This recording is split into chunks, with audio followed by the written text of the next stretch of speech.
Good morning. Hello, hello, hello. John, hello. What coin to scalp? GB. Prop S chart looks awesome. Okay, I'm going to have a look at everything. But now that you're here, let's have a look at Prop S. Why not? Let's go straight into Prop S. I like interaction on my on my channel. So I have no problem having a look at Prop S. I have some Prop S, so Prop Base. Good morning, latest trends. Welcome. Nice to have you. Where is it? It should be on my list here somewhere. I mean, I could have a look at Bitcoin first. Should I really? Yeah. Let's just quickly have a peek. I'll go back to Bitcoin and do a proper kind of, yeah, look, I mean, Bitcoin just, I mean, what's it? It's just going up. All right, forget Bitcoin. Bitcoin's going up. Let's have a look at Prop S. I look at everything, my friend. If you ask me to look at it, I'll have a look at it. I don't discriminate. I don't look at rug pulls or shit coins, but according to Bitcoin maximalists, everything is a shit coin. So why not? If you want me to have a look at something, just pop it here and have a look. Oh, ES. Okay, yeah, no worries. You mean S&P 500? All right, this is Prop Base. I don't know if anyone knows about Prop Base. Prop Base is a brand new token. It launched earlier on this year. No, actually, at the end of last year. It's been really bullish, really bullish token. If you don't know about it, it's quite good to have a look. Do your own research. I'm not paid or sponsored by them. I'm not doing this because they've paid me or anything. I'm just doing, I do stuff because I have my own tokens and I bought some on the market and I like to just analyze, and why not do it together. So this is it. 44 market cap, 44 million. And effectively they're trying to tokenize real estate in the Far East, effectively. I think that's where they're going to begin. And they're very closely tied to this company. So if you don't know about it, this is the company they're tied to. Which one is it? I've got it here on my list. Is it that one? Siamese Asset.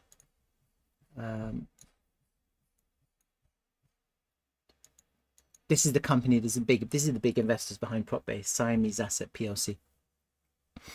If you didn't know that, there it is. I'll have a look at that as well, because you kind of have to do this together, I guess. So let's go back to Prop Base and have a look. Oh God, I think I lost it again. That's what happens when your list is so long. You just kind of, it gets lost in the list. All right. Let me just have a look at something else here. I want to have a look at the markets. So most of the volume is on MEXC. $844,000 in the last 24 hours. That's really good. That's quite nice. Gate, IO, BitGet, BingX, not so much. Perpetuals, nope, they're not perpetuals.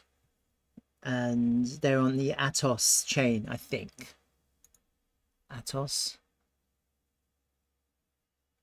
I'm guessing. Can't remember. Does it say here? Anyway, I think it is. Tokenomics. Anyway, whatever. That's a pretty standard tokenomics roadmap. Let's have a look at their roadmap, because I haven't looked at it in a while. EVM bridge launched.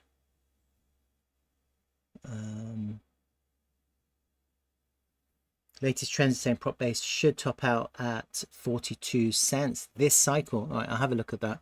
That's quite interesting that you say that. Why not? Let's have a look at stake.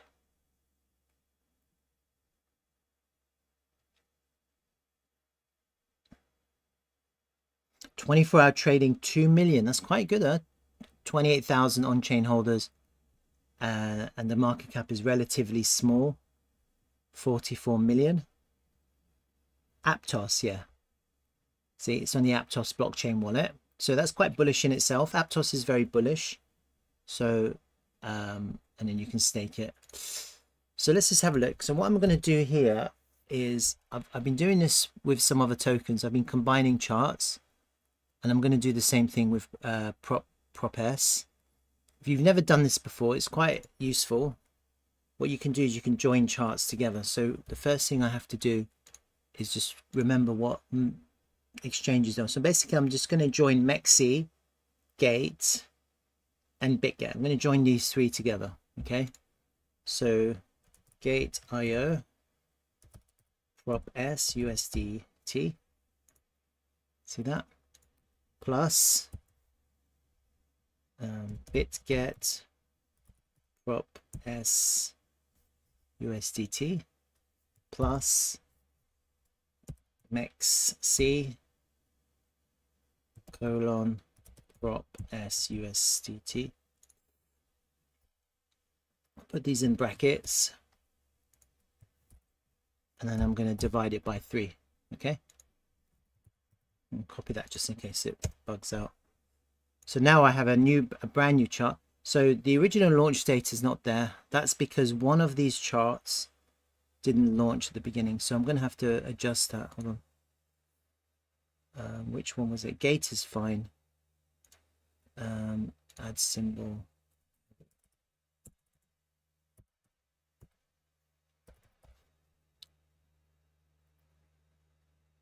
Probably BitGet, huh? Let's have a look at BitGet. No, BitGet is fine. Gate is fine. Let's have a look at. Is it MEX?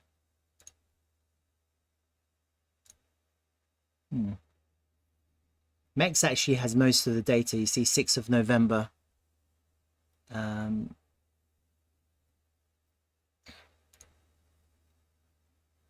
January. Gate. Which one is that one? So you see that's the problem when you merge these charts. Even though right now when you look at the volume, it's mostly on MEX. Maybe I should just stick with MEX. You see it launched on Gate and BitGet later, and that's why you don't get all the information. So I've got a combined chart here. This is all the exchanges. I'll get rid of these two, and I'll just stick with MEXC.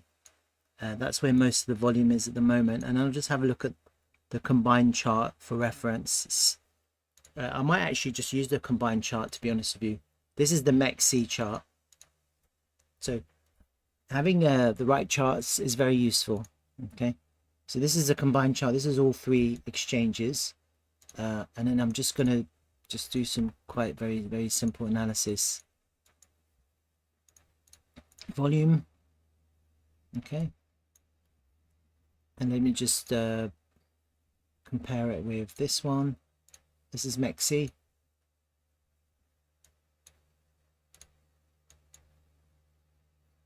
This is the higher range. This is the overall range.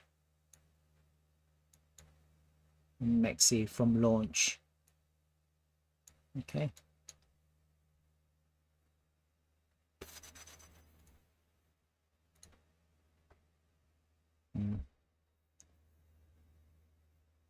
Slightly, I mean, it's giving us some different information actually, isn't it? This actually, this range looks like the combined range, doesn't it? And the value area looks very similar. Although here it kind of passes, it goes way over, and here you can see it's the value area is actually slightly wider. And then you've got the overall volume, and actually you need to see the overall volume and the overall price action, because here you can see that we've had some kind of impulsive move as well. So you kind of need both. I think I'm just going to continue my analysis on MEXC, just because MEXC has the highest volume in any case. But for volume, I could refer to the combined chart if one of the other exchanges increases in volume. Let me just get rid of this previous data. I've got a lot of stuff that I've hidden. I might have to go through it just to see. So we have effectively the current range, and then we have the overall range, and then we have 2 volume profiles at the moment. We have the overall volume profile, and then we have the current range, and we're kind of in a flat correction. You can see we're kind of going flat. And so I originally did this, which was some kind of EW count, 1 2 3 4 5, some kind of corrective move here, 1 2 3 4 5, some kind of corrective move here, possibly a 1 here, and then this 2, I'm not sure. Maybe it's flat, or maybe we're still corrective. Maybe we're still correcting. We have an impulse. It's hard to know. This looks quite impulsive, huh? This kind of move from here. If that was the 1 2 3 4, could that have just been the 5 here to complete your wave 1, and we're just having a continued correction here? That's possible. And the reason why I think it's possible is because the rules, Elliott Wave rules, apply. The 4 doesn't come underneath the top of the 1. That's correct. The 3 is not the shortest, and the 2 doesn't come underneath the starting point here. So that's possible, and that's the final 5 impulse. That's possible. And then we're just correcting. And so this, or you could argue that this is just the first wave of the 5, and this is the 2. I don't think so, actually. Just looking at it now, it's always good to look at things. Maybe that was it. Maybe that was your move right to the top of July, and then we're still correcting now. That looks more feasible. That's quite impulsive. There's 5 waves there. You can see 5 waves, just about. Like 1 2 3 4 5, something like that. It's like 5 waves there. Let me see how it comes to the golden pocket. That's perfect, actually. Look, it's perfect, because that could be a 5. That could be a 5. That could complete that first wave. I like that, actually. I don't mind that. It makes sense for the last wave to go up to the golden pocket and then stop. And so based on this idea, we have a really nice 3, we have a small 5 and a small 1, and that would complete your higher time frame 1, potentially. That's kind of what I'm imagining right now. That's your 1. And so we're now just correcting for a flat correction for a 2. 3 4 5. That's kind of what I'm imagining at the moment, right? Based on what I'm looking at here. I see the rules haven't been broken. That's really important, right? And I could be wrong. Yeah, just bear in mind this is very speculative. For reasons that I can't explain, we could still be going down. There's always a bearish Elliott Wave count unless we take the highs and we start pumping.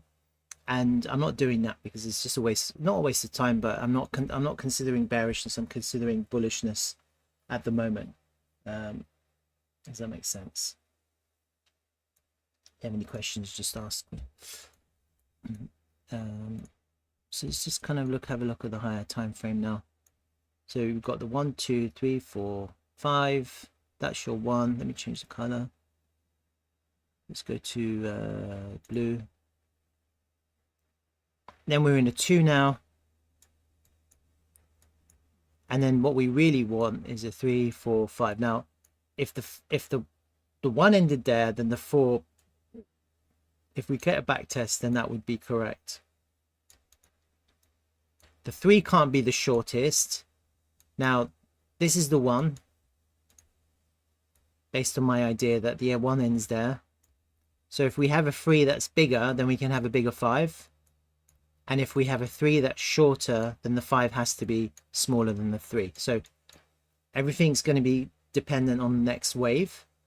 If the next wave is a small 3, and then we have a 4, then the rules must apply, which means that the 4 can't come underneath the 1, which is the top of the 1, which is there, not there. Yeah, because you're counting waves. That first wave ends when at the end of the final wave of the 5, not at the 3. Okay. So that's just kind of some theory for you. All right, so now we've kind of got that in mind. Let me just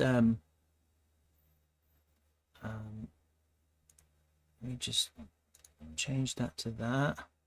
Which one is this one? Fibber retracement. Let me just get rid of these for now. and I'll kind of look at them again. Volume levels, let me just compare my volume levels. I update these all the time. There's no real change. Yeah, value area high, point of control, value area low. Imagine it right at the bottom of the token launch. And then from the moment we come into this top part above the value area, I've drawn another volume pool just to capture the volume of this top part. Okay, just to see where the volume is in this top part. So we're ranging now above the overall range, above the overall value area high. This is actually really bullish consolidation. We're consolidating outside of the value area, above the value area high, and at the moment the point of control of this local range is exactly where the value area high is there. Yeah, so that's quite strong support now, because we have confluence. We have the value area high of the overall range, and we have the point of control. That's underneath the price, so I would consider that to be quite bullish. I would also consider it to be bullish that we're consolidating above the value area high. Yeah, I would consider that bullish. I like that we've had 5 waves here, which completes the 1. And so now I'll be thinking, okay, I'm looking for the 2 to complete, and then we can have another impulsive 3. That's what I'm thinking. And I don't know how that's going to look like. So that's what I'm imagining right now. Right. Let me just pull that into my EW, then I can hide it like that. Let's have a look at these. Let me just delete these now, and I can redo them. I can redo them if I want to. Yeah, some pullbacks, trend base. I can redo those. What's that correcting? Let me chuck that into that folder. Fixed range. Get rid of these now. Then we can just put these into.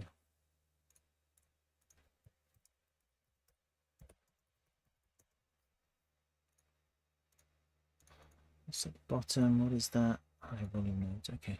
So pretty much ignore that for now. Right, so we've kind of got a really clean chart now. We've got our volume levels, and then if you do a volume pool, we've got the local volume level. The point of control of the local volume is the value area high, so I don't need to mark that off because that's pretty easy to see. And then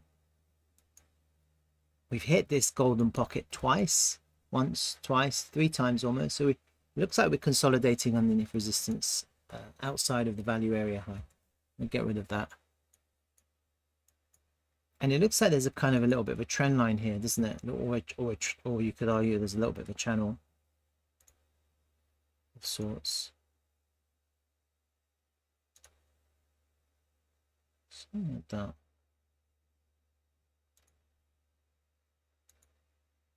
Possibly something like that.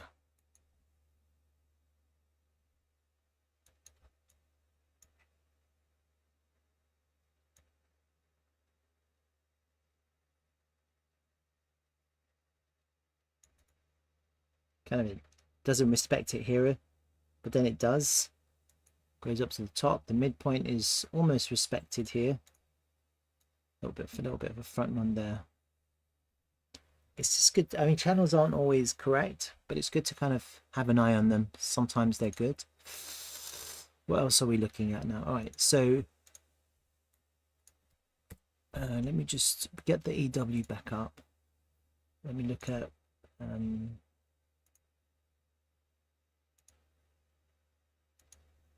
so the 618 on this first wave is the beginning of December.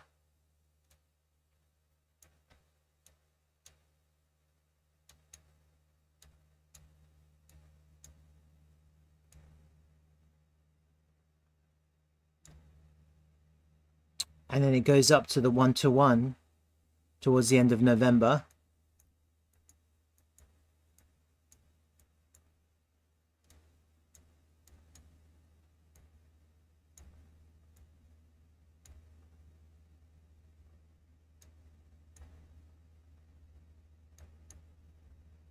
It's kind of timings, something like that. So there's a pivot here based on this wave coming at the beginning of December. These these fib times are areas of time. They're not exact pinpoint times. 1,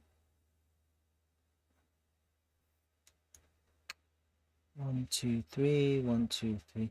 So possibly what's happening here is some kind of ABC or WXY correction.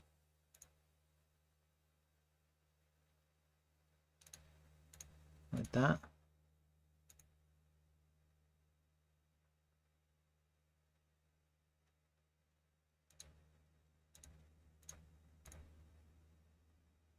Oh, 100%.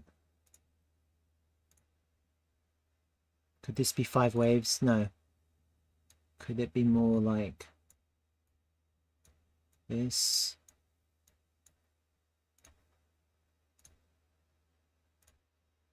Maybe like something like this.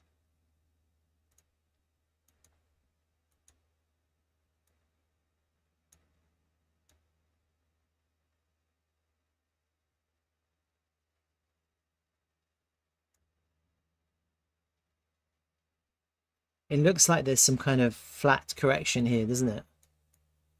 After we've completed the wave 1. Potentially with another up and down here. And, you know, we want to see impulsive price action, don't we? Have we started to have, is this impulsive? I don't think so. I don't know. I don't think so. Because when I'm looking at the impulsiveness here, basically this is the wave 3. And it's going to be really impulsive. Yeah, you look at it. Really impulsive. It's like green candles. Like lots of green candles.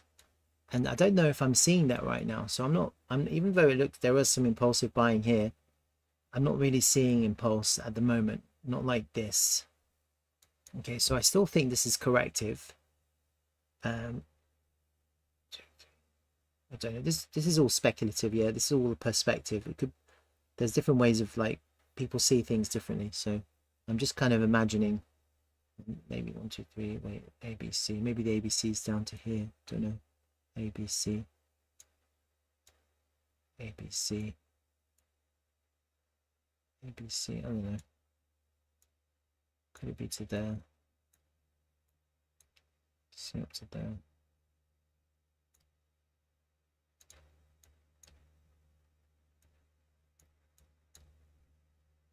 Then could that be ABC to there? ABC to there. I mean, could this be it? Could that be the first wave? I mean, it's possible. It's possible that this is there, but the fib time would bring us here just based on this pivot. And you don't really know until it happens. Does that make sense? This is possible. And then if I do fib time here, let's say to there, to there.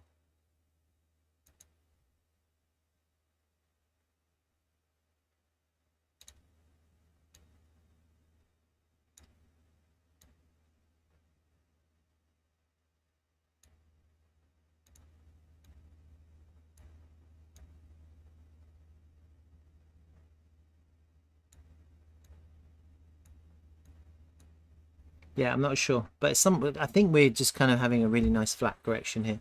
We're coming up to some kind of time pivot, potentially at the beginning of December. And then what you want to see is an impulsive move, all right? So that's kind of what I'm doing this for myself, really, and I'm just giving commentary. All right, so the latest trends was talking about topping out at 42 this cycle, 42. Well, I don't know if I agree with that, just simply because of the way this is correcting. I would like to see more volume, but the volume is not bad in 24-hour period over 3, 4, 5, 6 exchanges. It was looking at 2 million. It's okay for a chart like this. I don't think it's too bad, to be honest with you. So what I think I can do, it's just based on this fib. So I'll do a couple of things. I've obviously got this channel in mind, yeah. And actually with this channel, what I can do, let me just, yeah. Just put this, let me see where it lands there. No, no.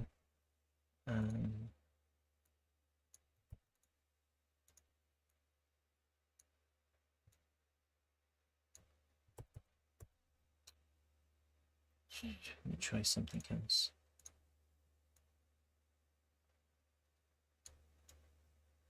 I actually think that one's better.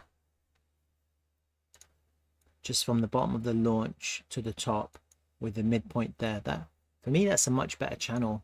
Yeah, the midpoint is, you see how I drew it? Just from the launch price there to the top.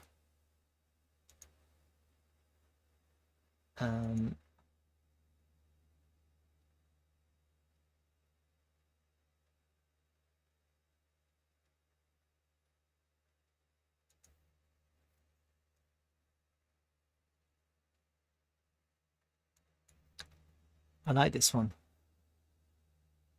So you lose it here at the midpoint here. The midpoint isn't 100% exact, but it is really, isn't it? When you look at it, it wicks through, and this is the 3-day chart. So if you go on the daily chart, it's going to look slightly different. And obviously, the higher the time frame, you'll see it looks like there is right now on the 3-day chart. It looks quite good.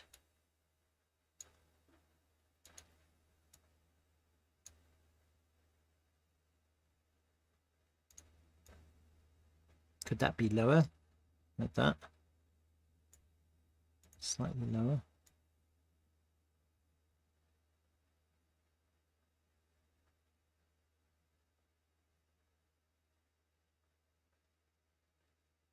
One thing I like about it is that the first 3-day candle closed at the midpoint. Then the price has been trending on the top of that midpoint, and it's been going up. Looks like we're kind of trending up onto some kind of support channel. So I do wonder if we go up to the top now on an impulsive move.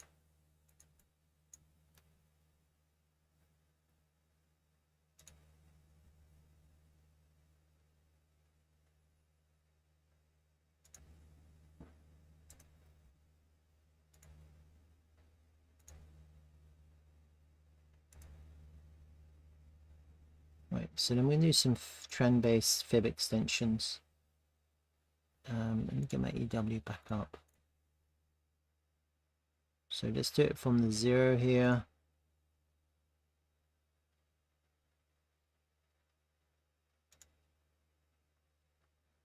$2.618. That's fine. To the 1 here. A 1-to-1 will actually take us nicely. If we were to go now.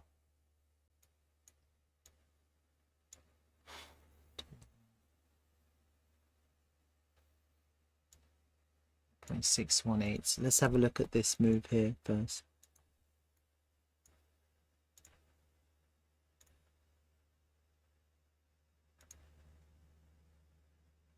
Took us to the 2. See, this move from here to here went all the way up to the 2.618. Right? That was your wave 3, and then it pulled back. How did it pull back? Well, from where we started here, it pulled back to the golden pocket for another for the final wave, and the final wave took us to the golden pocket. See that? So the pullback from here to here was a 2.618, took us all the way back to the golden pocket for another impulsive move to the golden pocket, and that completed this wave. So there is respect here for the 618, and this was quite an expansive move, and now we're in some kind of flat correction after we've expanded. And it's quite bullish right now because we're consolidating above the overall value area high, and this local range value area high, this local range point of control also corresponds with the point of control here. We see this midpoint of this channel is kind of somehow holding the price, and we're coming up to some kind of time pivot which should end this correction, right? So I think everything looks good on this token for a move to the upside, especially in the context of Bitcoin and the bullishness of Bitcoin right now. So what I'll do here, I'm trying to kind of find some targets for us, something that makes me confident about this move, the next move. So I'm just going to do it from the wave 3 down to the end of the 4. 618 takes us back to the high, and a 1-to-1 here will take us to 73 cents.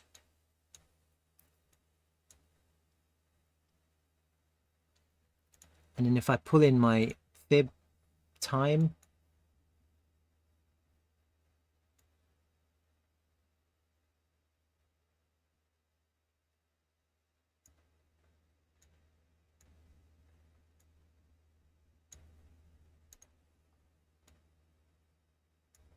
something like that.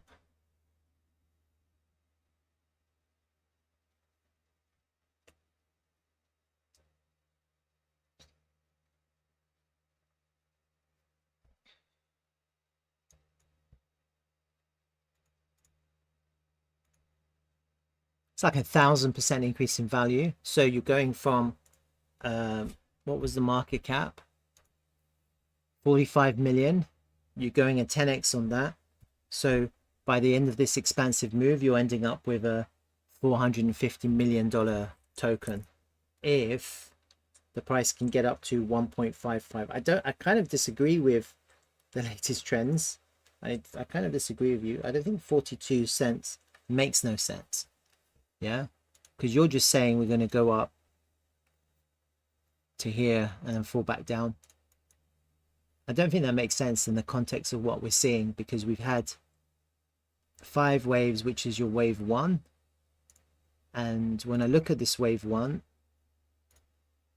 it was only 876 or so % increase in value. In the context of a new token, which is RWA, and which is showing bullish structure, I think that's quite conservative. And so I think actually maybe the next wave, the wave 3, is going to be bigger. Okay, that's what I think. It makes sense. It'd be really weird for it to be a weaker wave 3 here in the context of Bitcoin going crazy all season, about on our doorstep, Bitcoin getting rejected from 60% Bitcoin dominance. What you're suggesting makes no sense. I think what I would say is my targets here would be based on, at the moment, the top of this channel. And if I can get some confluence with some kind of fib extension on one of these pivots, that would make sense too. So at the moment, if we can get up there by March, up to there would be good. And then we have to see, because we want to count waves too in this local. We want to see when the impulse begins, and then we want to start counting waves. That would give us a, maybe if it begins in December and heads up to March, by the beginning of March, peaks out somewhere at the beginning of March. Let me see. Now, obviously, I think if you break here, then you'll go up to the 1.618, and that's kind of what you'll be looking for. I wouldn't be looking for a crazy that would be really expansive. 1.618 is 3,000% increase in value. That would be really expansive. That would be really crazy. That would be like a mega bull. You would take profit there, because you'd have to really take profit here and there. But really, for me, this makes a lot more sense at the moment. Let me see if there's anything else. I'm looking at the 3-day chart here. If I go back to the daily, I could take the first day candle here, or the first expansive move here, and do a fib retracement.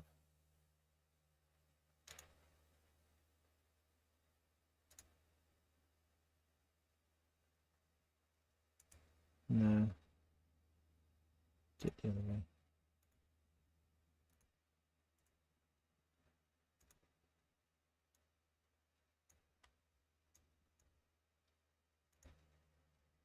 Not fond of that. Nothing.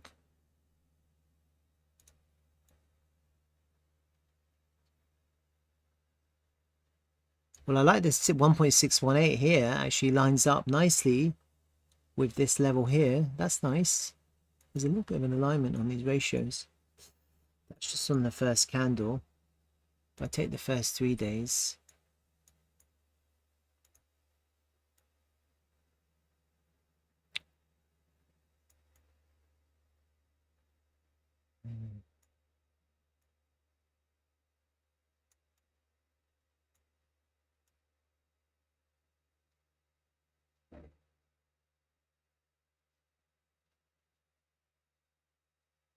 really, that first day was the best. Actually, just that first day, the launch day. Got a really nice alignment here. See that? Bound support there.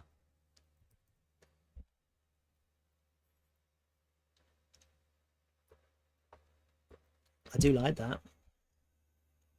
That's the 1.618 expansion of that first daily candle that printed just to the top, to the bottom. And higher up, I can't really see any confluence. I'd like to see some confluence. I can't really see it. But I do like this.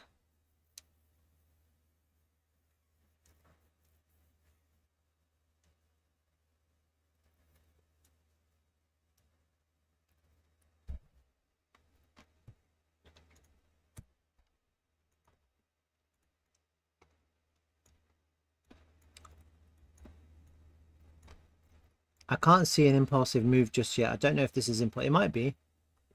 That might be the beginning of the move. I don't know. It'll be a lot easier to know when we see more impulsive behavior, but if that was the beginning of the move, then you can also do a fib extension to there.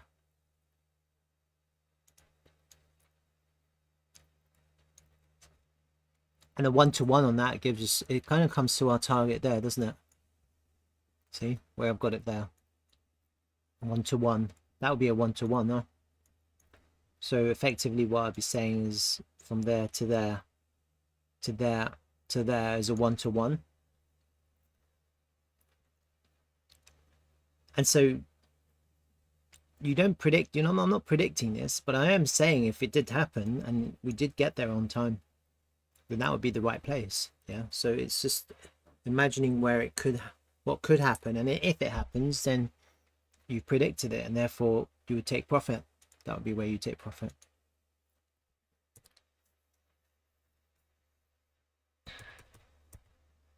So we have to see the impulse. Once we see the impulse, it's going to be a lot easier to know exactly what's going to happen.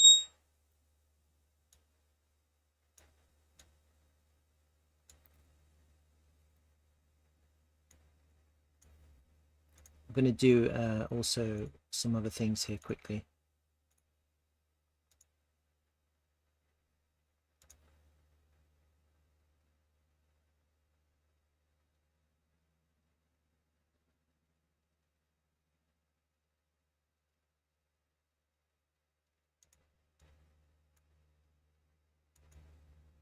That's a 1-to-2, just from here to there. That's a 1-to-2. Kind of in the same area, isn't it? 1-to-2. But we also have a little bit of an alignment here at the 1.618, which is the 1-to-1.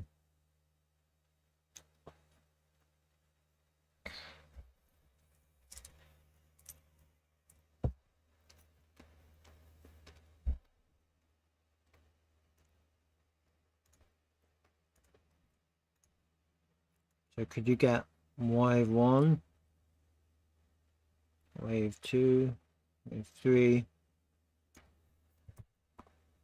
wave 1, 2, wave 3, wave 4, wave 5. Don't know.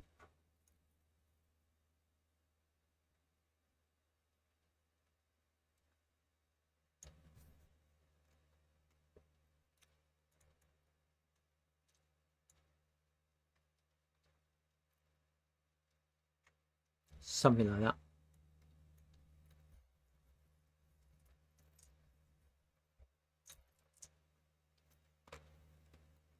The assumption is that we're going to have an impulsive wave, okay? Because if we go down, then everything changes. If the price now goes down,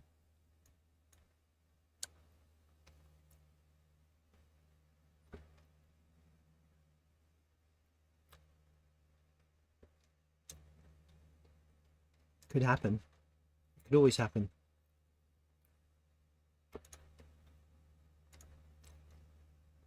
Could be pretty bearish. Just to clear, just to take the liquidity from this pivot here for the impulse to begin now. I wouldn't be fond of that. It'd be quite weak if it did that. So I'm not going to imagine it for now, but you lose the value area high and the point of control. If you lose this level here, then that's not great. It's not great at all. Is it?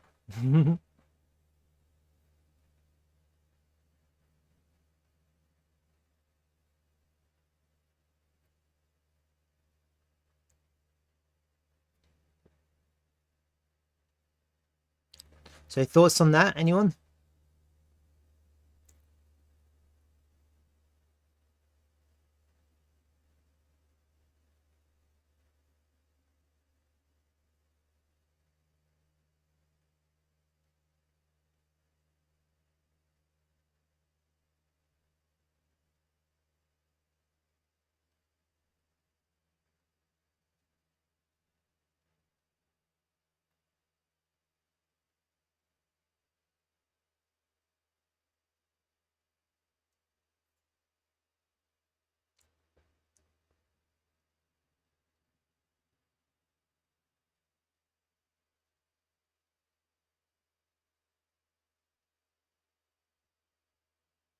Anyone have any thoughts?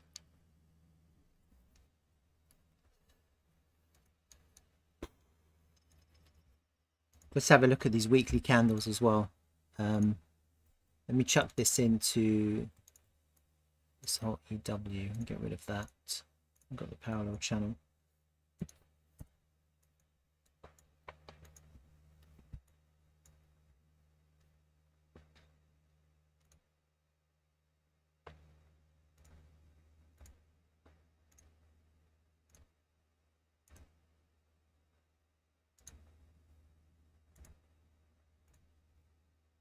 So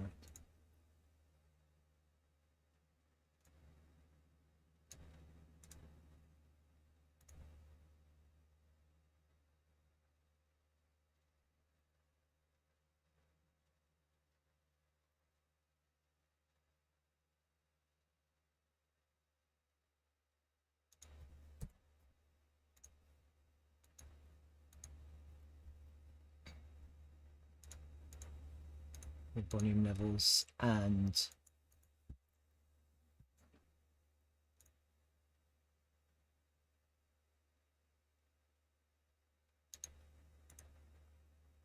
let me put my levels in now. Monthly level. We're at a monthly level here and here. So I think with the price action is actually tightening up for an explosive move. That's what it looks like. It's kind of coiling up, isn't it? It's like it's coiling up.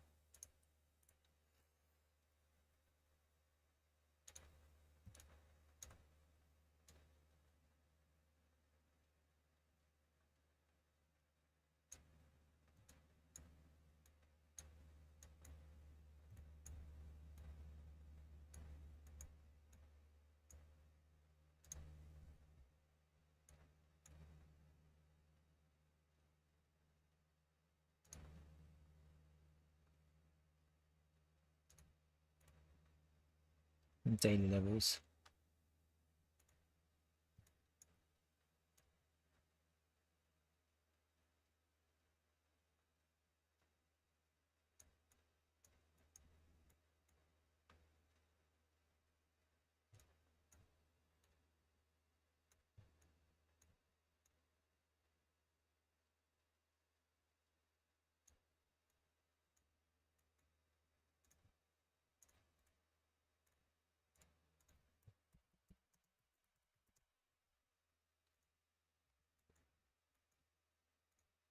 High time frame levels, volume levels. I mean, there's quite strong support here, huh? Down here. If we get one more pullback, can't predict it, but you know, if you get a pullback, that's a really good place to buy. Really good place. And then the other thing I'm going to do here is just a bog standard fib retracement from this launch price here to the all-time high.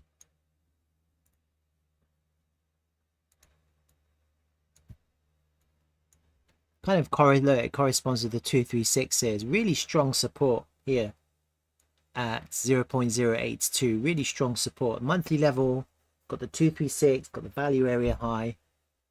Did I put an alert there?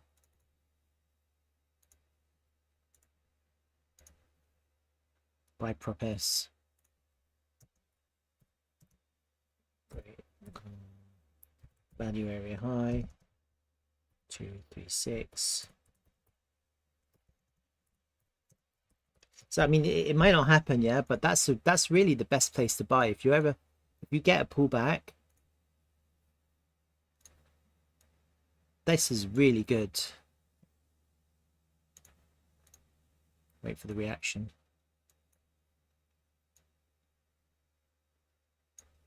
Something like that.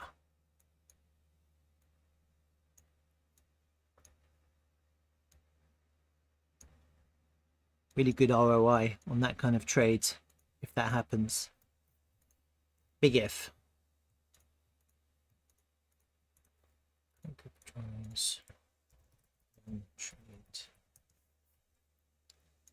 Yeah, that's a really good level there. I like that.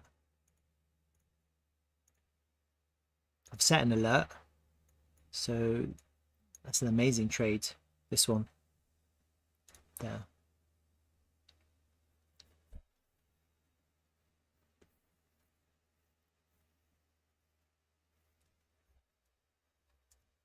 And that actually would complete this EW potentially. So let me just see how that works out. Kind of looking for this to go lower then to there.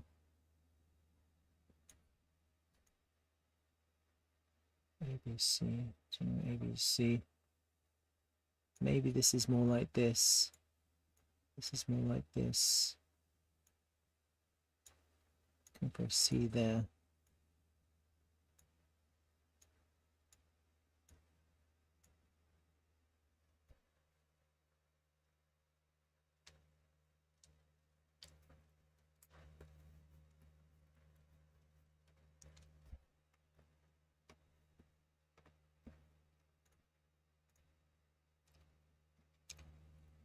It'd be a big pullback, huh? 33% decreased in value. It'd be a really good opportunity to buy. If it landed on the 4th of December, that would be a buy of a lifetime on Prop S. You're losing this channel, but you've got crazy confluence here on time. That would be amazing. So only if it happens. If it happens, that'd be a really good trade. All right. Let me have a look at some other things here. I look at the higher time frame, my indicators.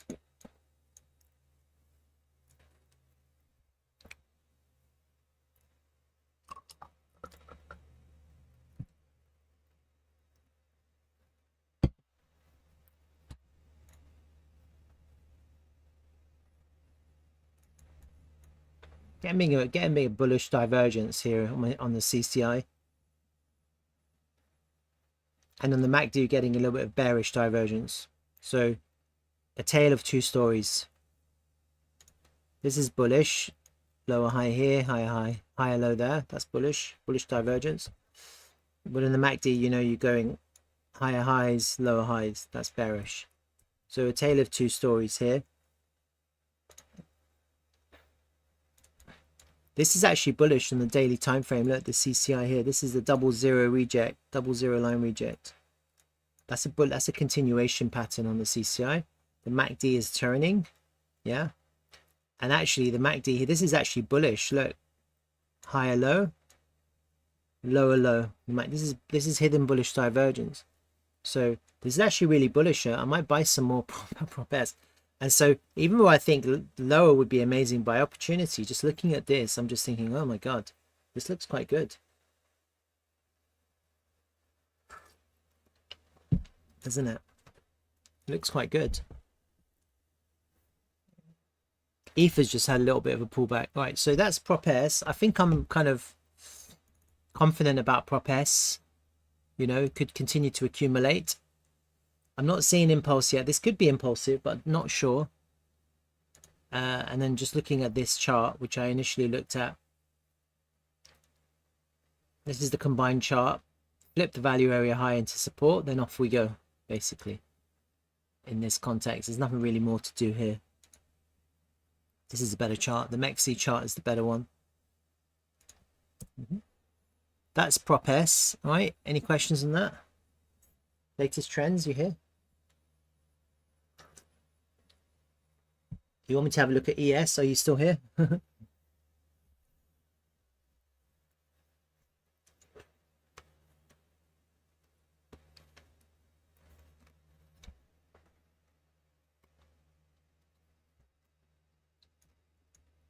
GB, you here?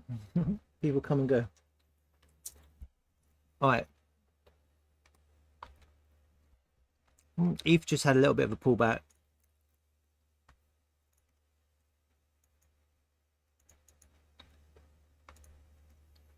A lot of volume, a lot of volume. Big sell there. What's it looking like on BTC?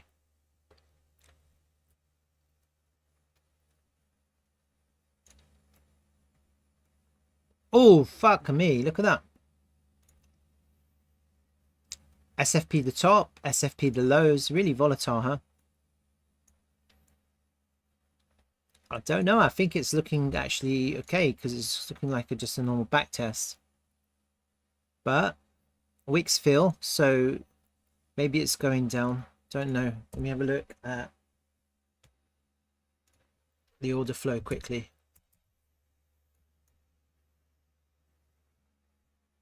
Oh, it was some shorting going on. Some shorts entered here. The highs. Some shorts have taken profit.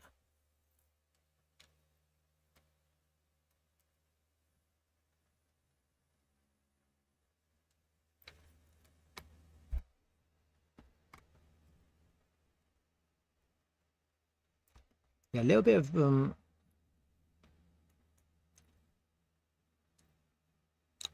it's a little bit of an absorption, not bearish yet, but there's a little bit of an absorption in these highs. So naturally you can see that there is selling going on here.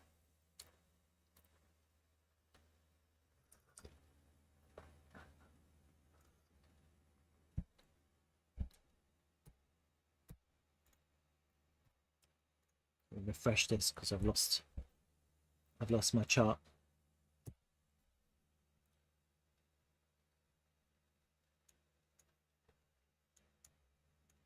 Buying tail here, AT.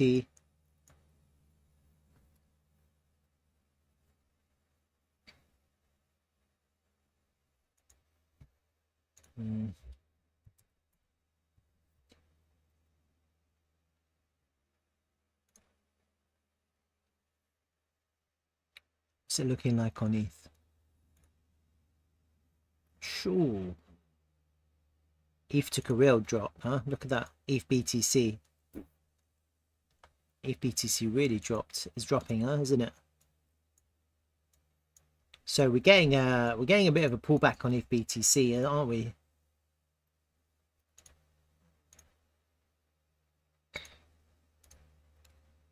If these V-shape, well, I mean, is this V-shape? I don't know. I wanted it to go up here, so I'm not crazy about this at the moment. It looks like a V here. So you'd expect it to go back down there, but actually I think the pivot to beat was there because that was the lower high. Lower low, lower high. Lower low. We still haven't kind of changed, made a higher high on ETH BTC at the moment. We still haven't. It looks like we have, but we haven't. And when I look at ETH, We haven't put in a higher high here either. Yeah, that's your lower low. And that's your lower high here, is it?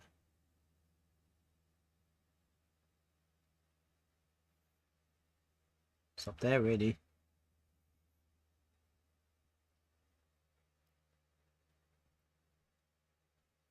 Lower high, lower low, higher high, lower. I really have to take it up to there. It's quite a big range on ETH. We've had a little bit of a breakout, but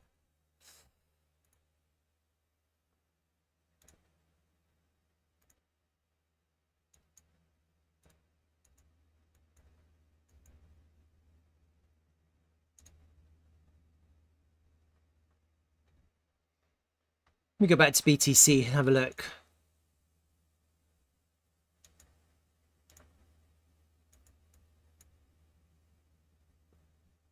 So yesterday I was just saying, like,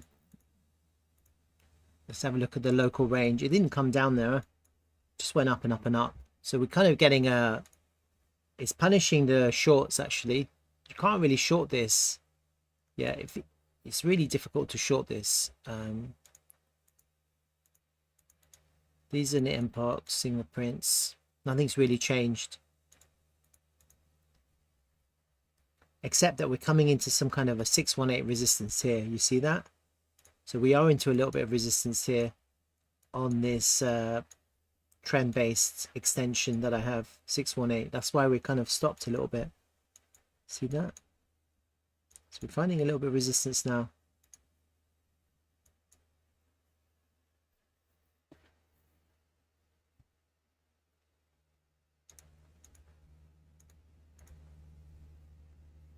I'd like to see that 618 flip into support before taking more longs here, because we're coming into some kind of higher time frame fib resistance. Let me just expand this volume. And then the long trades, yeah, in this context now, it's different.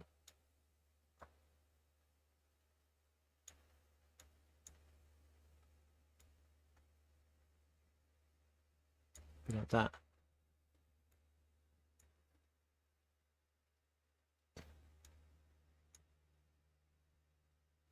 Maybe come back into the S single prints. Maybe not fill them actually now.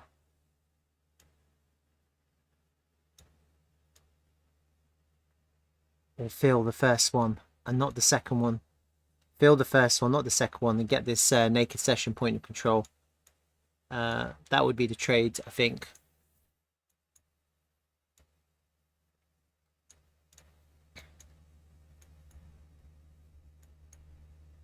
I would like to see that, huh? I would like to see a little bit of pullback here. It could keep on going, but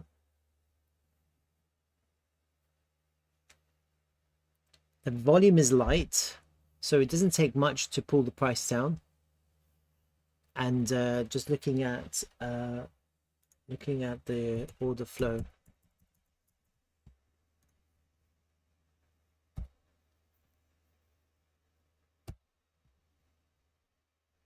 What is that?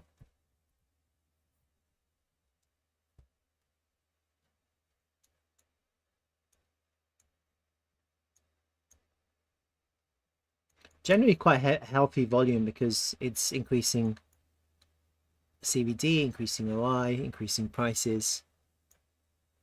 So people are leveraging, and we haven't had a flush. Are we going to get a flush? A liquidation? Look, getting a little bounce here. Yeah, look, longs came in there. So it's actually really bullish. It's still quite bullish.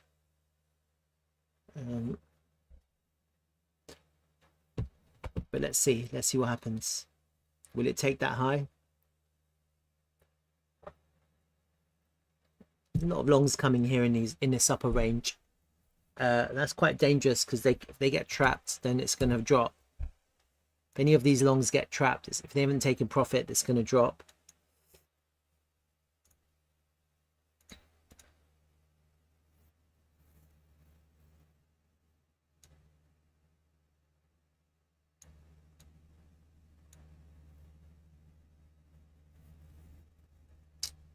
That's really where we want to be buying here.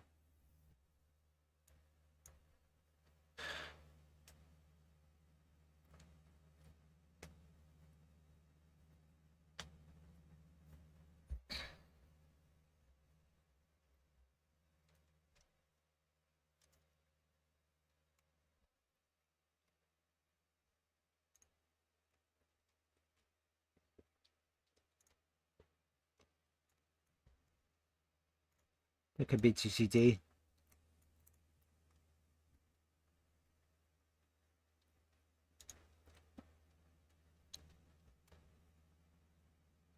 Oh, Tesla's open, isn't it? Oh, look at that. Is it open? No, not yet.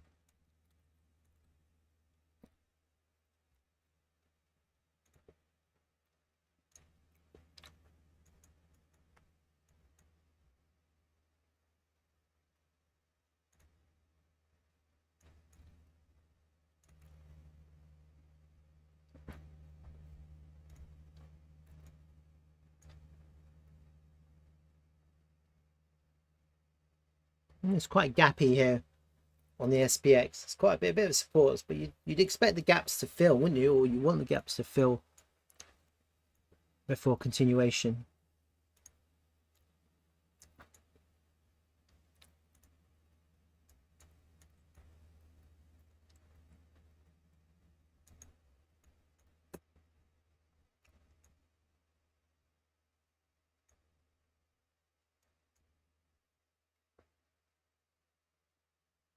You kind of want that to happen, don't you?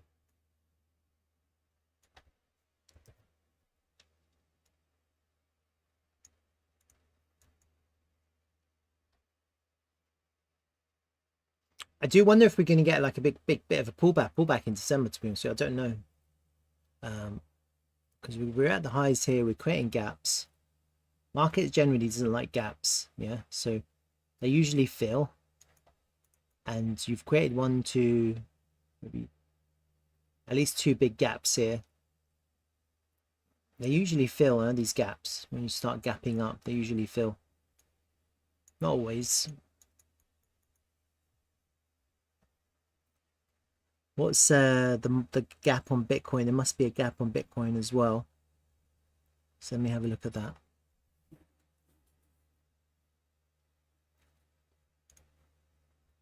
Yeah, look. That's the gap on Bitcoin. Oh, it's going all the way down to 77k. See that? That will fill, huh? That will eventually, that's going to fill. Don't know when it's going to be, but there's a big gap here, isn't it? And that would be the buy of the century, right back down to 77k, wouldn't it? And for that gap to fill, that's really what you want to buy. That's really when the bull market begins. Fill that gap up. That's at about 77 and a bit. Let me get the exact number actually.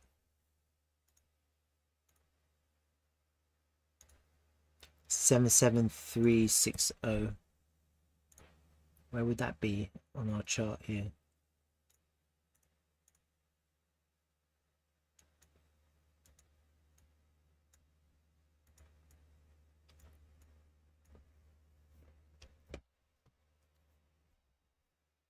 It's all the way down here.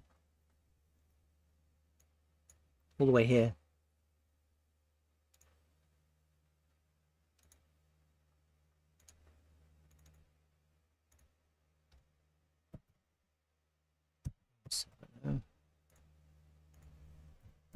See it later.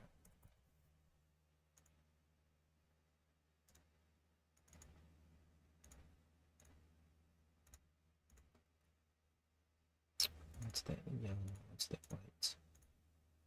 So it's hard to say because, you know, like even though it could bounce here, the best entry is actually here, down here, further down. Fill all of these gaps right down to the CME gap and then up. That's the best entry. Really, that's what we want to see. That would be healthy for the market to fill these gaps. We have a whole shit ton of gaps down here. Kind of need this to go down.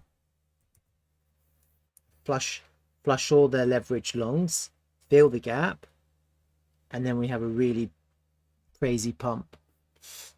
So that's kind of what I'm looking for. And so even though I think it's possible that we get a bounce here in the first, if we go down, if we get a bounce here, that would be in the first instance.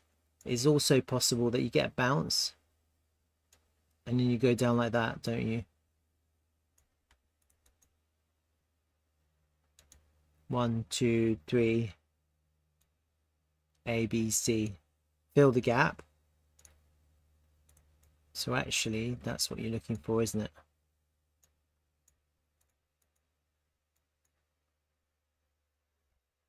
Possibly. Something I've got in my mind at the moment.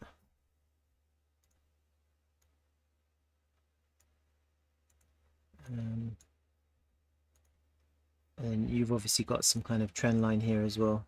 Something going on here.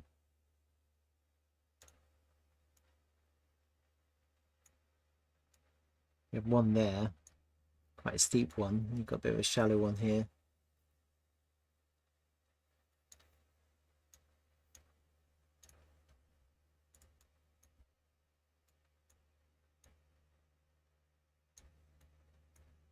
I mean, I'd like to see a rejection here and go down and fill those gaps for continuation, and then we'll have a little bit of a flush as well. All right, so I'm not 100%. I think whatever happens, we have to flip this level into some kind of support level. We're coming into some kind of higher time frame fib resistance here. You see that?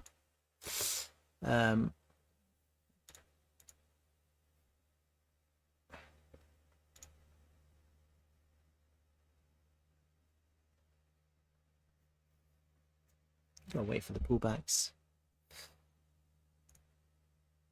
But you know, BTC could just keep on going. BTC can do that. Just keep on going.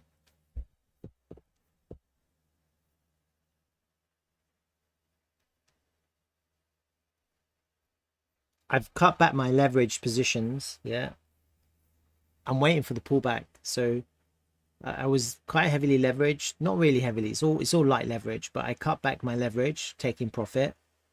And I've got just to kind of, just in case we pull back,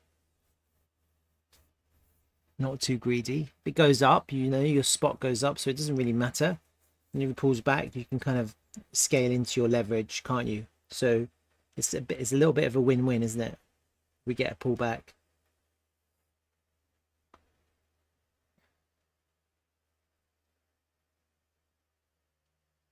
Just looking at it now.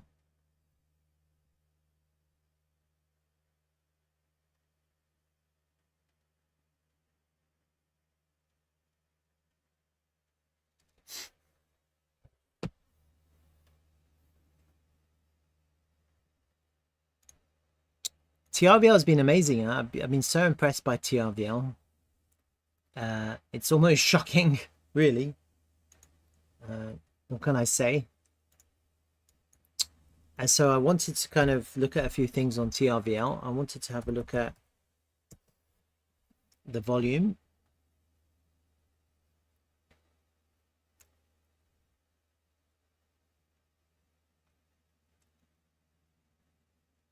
CoinGecko. Let's have a look at it.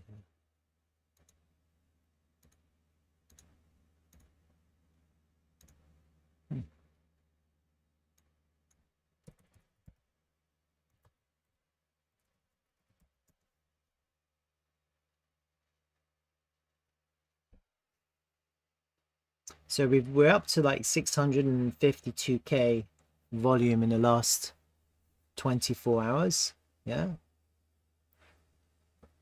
Obviously we want that to increase. The market cap's gone up to 22 million. It's quite interesting, the market cap, because I do often compare TRVL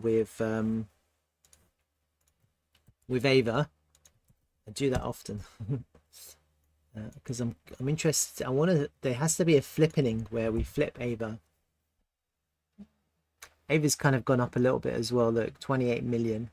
So we kind of neck and neck a little bit. Not yet, because the volume of Ava is more. But you know, Ava, which is Travala, is on Binance, isn't it? It's on Binance, and we're not on Binance.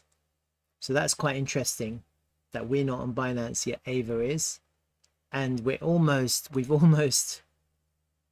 flipping Ava. Almost, we're close. Not yet, but we're close. Hi, Golombino Adrian. ZEPH. I want to have a look at ZEPH. I'm going to have a look at ZEPH. Let me finish. Okay. TRVL is going to take some time. So now that you're here and you're asking me for ZEPH, let me have a look at ZEPH. Okay. Because I bought some ZEPH yesterday. Altcoin Dreaming was like, he came onto my channel. He was like, have a look at ZEPH. And so I bought some. I bought some yesterday. And so I analyzed ZEPH yesterday. I wanted to have a look at it today. And Altcoin Dream is going to be really happy that I got some after he told me. So this is ZEPH, right?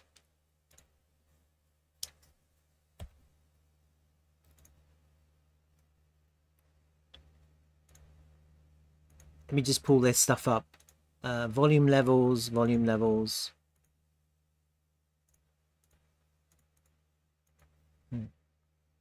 Two volume levels here. That's the correct one, right? Daily chart. Let me just update the volume. Point of control is there. Value area low. Value area high. We've got this previous volume here. Did I add that? No, I'll get rid of that. Oops, hang on.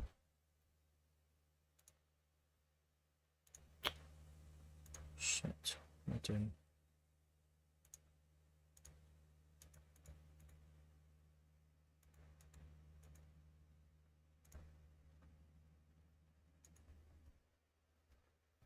Hold on a second, got a phone call.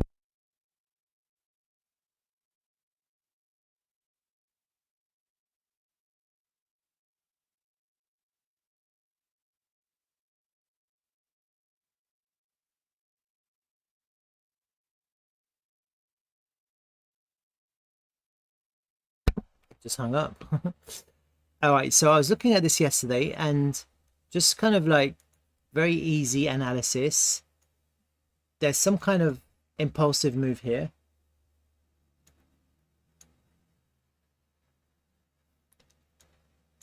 One, two, three, four, five. Some kind of 1, 2, 3, 4, 5 there.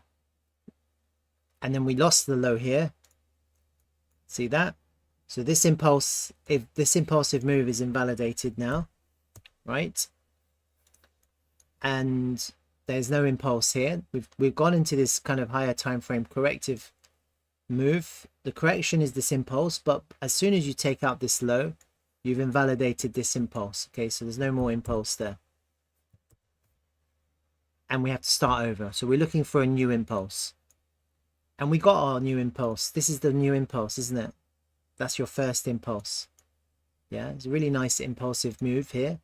There's 5 waves here, aren't there? You can see, you can kind of count 5 waves, and you have a very clear invalidation. It's like there, 1, 2, 3, 4, 5. That's kind of what it is, isn't it? Just made that light blue. See that? You can kind of see it, can't you? Like, it's quite impulsive. It's like that. So we've got our first wave, and now we have a correction, and you're looking for the next wave, the wave 3. That's kind of what we're imagining, that we've seen the first wave and we're looking for the next wave, the wave 3. Now, I drew this channel yesterday, and what I noticed about the price action is that it came in to find support at this channel, and also there's this kind of SR flip which corresponds to this this original volume area, the value area low of that original volume area. You see it's come down here. It filled the gap of this expansive move all the way down to here, and it looks like we were trying to flip. Yesterday it looked like we're trying to get back into this SR flip, get back into this channel, not lose the channel. A little bit of a channel here. And it looks like today we've just found support off that SR flip and we're going up. That's what it looks like. So that's why I bought yesterday. Yesterday's daily candle was a bullish candle. It was an engulfing candle, closed higher than the previous day, previous day high. It's a really bullish candle.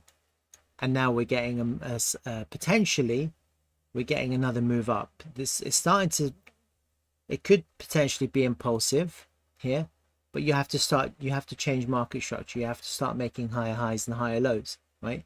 So it's this, on this 4-hour time frame, you can see that we haven't just done that yet. In the 4-hour time frame, we still have to take out this high, and then obviously on every time frame we need to change market structure. So looking at this daily time frame, we haven't yet done it. Okay, so it's still technically it's still bearish because that was the high, that was the lower high, this is the lower low. In the daily time frame, we didn't quite do it. Okay, we didn't quite take out that high. We need to take out that high. This needs to really go and take that high. Otherwise, you could end up putting a lower high here and going much lower. And this first wave is invalidated again. So it's possible just because we're still in bearish market structure. Okay, but what I do like about this token is that the point of control of the overall range is here, is in the lows. I do like that we've kind of lost this channel and we've come back into it. Okay, so that's pretty good. And I do like that we've kind of lost this value area here and here, found resistance, come back into it, and we're kind of finding support. So I do like that. So there's a few kind of bullish signs, but what we need to do now, what needs to happen with this token now is very important, is that the price can get back above this 236 retracement. Yeah, that's your first kind of real test, I think, to the upside. You have this point of control here, it's kind of close to this 236, it's somewhere here, there's a little bit of a resistance zone here, and you kind of need to get up there and do that. That's what needs to happen now. If that happens, then this is probably going up higher. And if you get a rejection here, you can't do it, then actually you're looking to go lower. This is looking to be more of a B, C, like that. Okay, so there's still kind of a bearish possibility here. And the bearish possibility here is some kind of higher time frame. A, B, like I said, A, B, C, something like that. And then you have a very clear invalidation here, this initial impulse. So if the price goes down and takes out that, then you're putting in another, potentially another lower low here, although it has to take out this low, and it wouldn't look good. You invalidate the impulse. So right now, could this be the midpoint, the B of another move down? Yeah, it could be. It's possible. It's possible. And so naturally what you want to see, if the correction is over, this is starting to impulse. It is starting to impulse. You can see it's quite impulsive. What you want to see is a up there flip and continuation, take out that high, and realistically what we need is this high to be taken here. That's really important. That would be a high on a daily time frame. Okay, if you take out the high, then you're just looking for a higher low and off we go. Okay, it's kind of what you're looking for in this price action now, just to reverse this whole downtrend. That in itself would look quite bullish. It'd be like some kind of, if that happened, that would be some kind of inverse head and shoulders pattern, wouldn't it? And so right now it looks like it's an inverse head and shoulders pattern if it goes up there, but because this impulse didn't take out that pivot, it's not yet. It's like a sloping one, but the reality is you really want to put in a higher high on the daily time frame first. That'll be your higher high, and then you're looking for a higher low, and then you're looking for continuation. So that's kind of where we are now. It's looking quite bullish now. And let's just see what happens next. Okay, so we're coming into resistance now. It's this higher time frame fib level at 2.699, and then we have to see what happens next with the price action, because you can't really call for higher. Like, I mean, I know you're calling for $100 And it may or may not happen, right? Right now, we haven't even changed market structure. So that's the problem, isn't it? It's problematic. You can't be calling for $100 if you haven't even changed market structure to bullish. Once we change market structure to bullish, we've seen the first wave confirmed. Yeah, then we can start looking at targets. Right now, just off the top of my head, and I'm imagining this is the pivot low at the lows here. I'm imagining this is the low here. Yeah. Then if I just do a kind of a bog standard full extend, yeah, then actually you could probably go up much higher. Probably you could probably go up to these extended targets. You have extensions.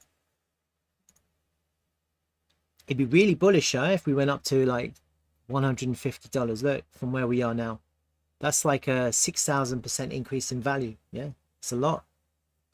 It's a lot. It's a big deal. Yeah. But that would be your extended target. But right now we don't even know, because we're just trying to see if we can get out of this area and try and change market structure back to bullish. No one really knows. If we just get back to the all-time high, that would be $52. That's a pretty good trade in itself. That's like 2,000%. And actually, I've already marked out a good take profit, and that would be here at about $13. Yeah, so this is a really good take profit, because it's the golden pocket. It lines up with the value area high according to this volume profile that I have here. It's the neckline of here, so there hasn't been a proper test. So if we do go up, that's really where you want to take your first big take profit. That would be 400% up higher. Then you'd be looking for a pullback, aren't you? So if we do see a wave 3 now, that's your wave 1. Let's just say that's your wave 1. Let's say we have a wave 3, we go up to there. That's nice. Maybe a wave 5, yeah. Back test. Maybe a wave 5. Then maybe some corrective move here. This isn't a weekly time frame, so this is all wrong. Let me just go to the daily time frame. You got to go to the right time frames, otherwise these, when I do squiggles, they don't look right time wise. Let's just say we do go up here. Wave 3, wave 5, and then you have a kind of a flat correction here or whatever.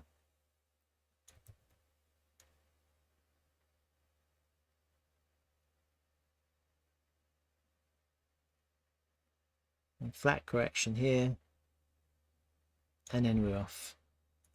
That would be nice, wouldn't it? We can get above the golden pocket with our wave 5, flip it into support. That's really what you want to do for higher prices. Get back into this volume here, this range here. So really what you need to do is flip this golden pocket into support, get back above the value area high, put some volume into this previous range for the wave 5 liftoff. Yeah, and let's just say hypothetically we do manage to get to the 786. This is all speculation. Let's just say this was the beginning of the wave, and you do manage to get up to the 786, and you do have a flat correction here. Then, you know, like a 618 target would be $85 for your wave 5, your final wave into price discovery. 1-to-1 would be much higher, but you know, no one can really predict this. No one really knows. This is just all quite speculative, right? So actually, at the moment, it's looking quite good. I bought some spot yesterday, so let's see what happens. I'll kind of leave these squiggles, and then if not, if we can't get above this area, the real test now is going to be here. If you can't get up above there, then it is possible we're going down again. But you know, no one really knows. You can't lose the point of control. If we do go down, if we do have like an ABC, I'd want to see us to impulse from here. That's like, maybe this is like an ABC correction and we have a new impulse from down here. We have to see what happens. Okay, but whatever happens, you take out this pivot, then actually it's probably looking for lower, That's ZEPH here. So we got kind of, it's quite nice, 16% up. Quanex, hey mate, RF, FDD, TIA. Let's have a go. Let's have a look. TIA. I've got some TIA, Celestia.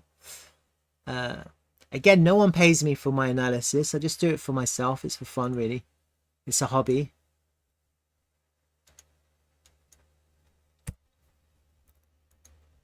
I haven't looked at this in a while, but this looks good, huh? Wave 1, you have a corrective ABC here, and then we're impulsing. Looks quite good, huh? It's TIA. That's your first wave. This is your corrective 2. We've had our first wave impulse. This is your ABC. So ideally here you want to get up to about $10, $10.50. That's kind of what I imagined to begin with. Let me just update the volume. Let me see if there's any volume changes.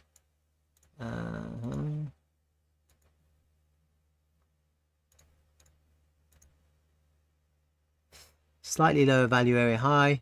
So there's quite big resistance there. The big resistance is going to be about $10. Yeah, so just bear that in mind.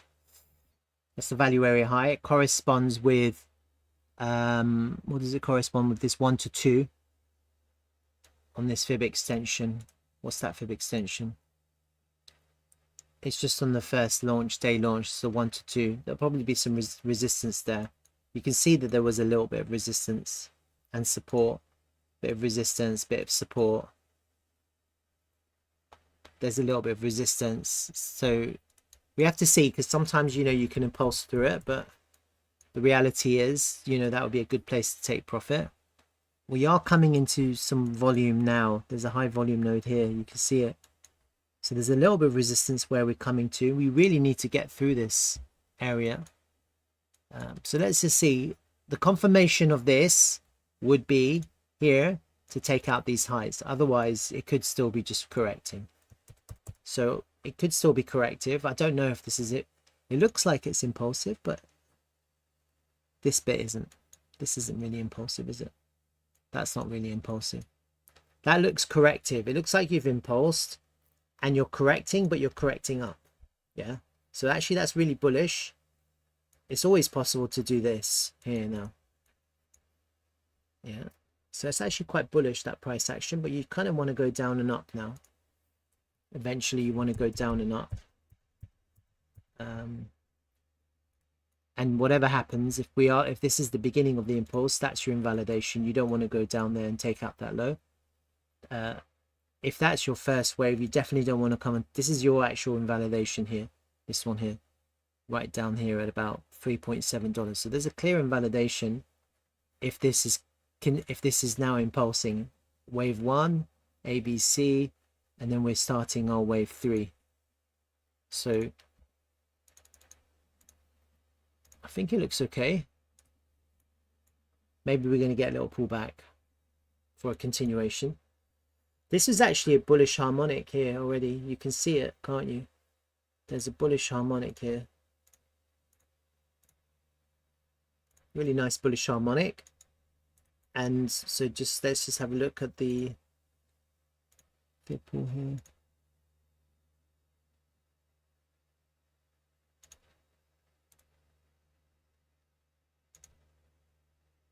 So we're into a little bit of resistance now. This is the golden pocket. I think I'd be worried. I'd start to get worried here if we lost this 50% mark. I really want to. This is really important level here. This 50%. Start losing that 50% on this harmonic, because this is a bullish harmonic. So you don't really want it to kind of do this. Yeah. Then this would be really bad, huh? If you have a bullish harmonic that actually came right back down and took out the D. I wouldn't like that. If that happened, I think there'd be something. I think this would, you're still correcting, and actually you're looking to go down, probably to head out down to take that pivot, if that was to happen. Yeah. So at the moment it's looking okay. It's coming into resistance, but we're trying to get through it. And the big resistance is at A at 10.5. Okay. Let me have a look at the candles. It's looking okay. The candles are looking quite good. They're not looking terrible. Let me hide these. That weekly candle last week was really bullish. Look, that's a bullish engulfing candle. You see that? So it took out the low, closed higher than the previous candle high. You see that? The weekly candle. So that's a bullish engulfing candle. We had one, we've had them in the past, but in the context of, where's the volume? I can't see the volume. Why can't I see the volume? Lost my volume. Let me just get it back.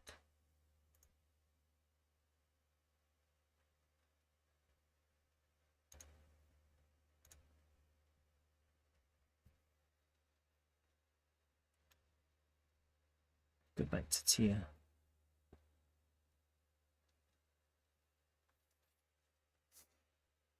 The next challenge is finding it.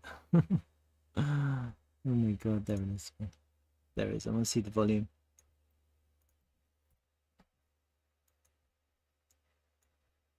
Yeah, not bad volume. We've had good volume in the past. That's why I think these 3 weekly candles were oh, that's why it went, because I hit it.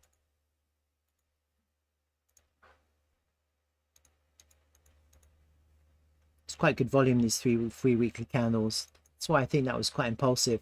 3 weekly greens, and then with corrective, and maybe this last week was the first impulse. So we'll know when we take out the highs. Okay, that's when we'll know. And let me just check the market structure, actually. Just hide these.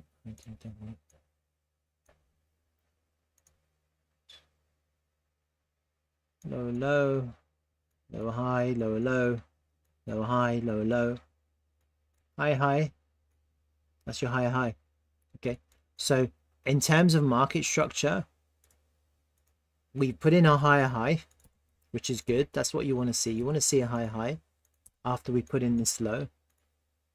That's the pivot to beat now. This is the one that you want to not lose. So it's looking quite good. But really what the price needs to do, it needs to definitely take out that pivot. That would be a confirmed bullish change, market structure change to bullish. That would be confirmed. Yeah. So it isn't enough to just put in a higher high. You need to put in a higher low and then confirm it with a higher high. So that's the pivot that we need to beat right now. And under all circumstances, we mustn't lose this pivot with a lower low, right? So once you do take out that high, then the market is going to get interested in this token and start pumping. Yeah, because then you can sell the highs, buy the dips, sell the highs, buy the dips. That's what the market will do once the market structure is confirmed bullish. Right now, it's still trying to figure out if this is a higher low, because you don't know until you take out that high. If you go down now and take out this low, that higher high becomes your lower high, because you're actually just putting in lower lows. Yeah, so that's why this is really important. We haven't had a confirmation of change yet. We have this high volume node here in the way, so whatever happens, we have to get above here and flip it and then go up, and that kind of corresponds with that golden pocket that I had, wherever it was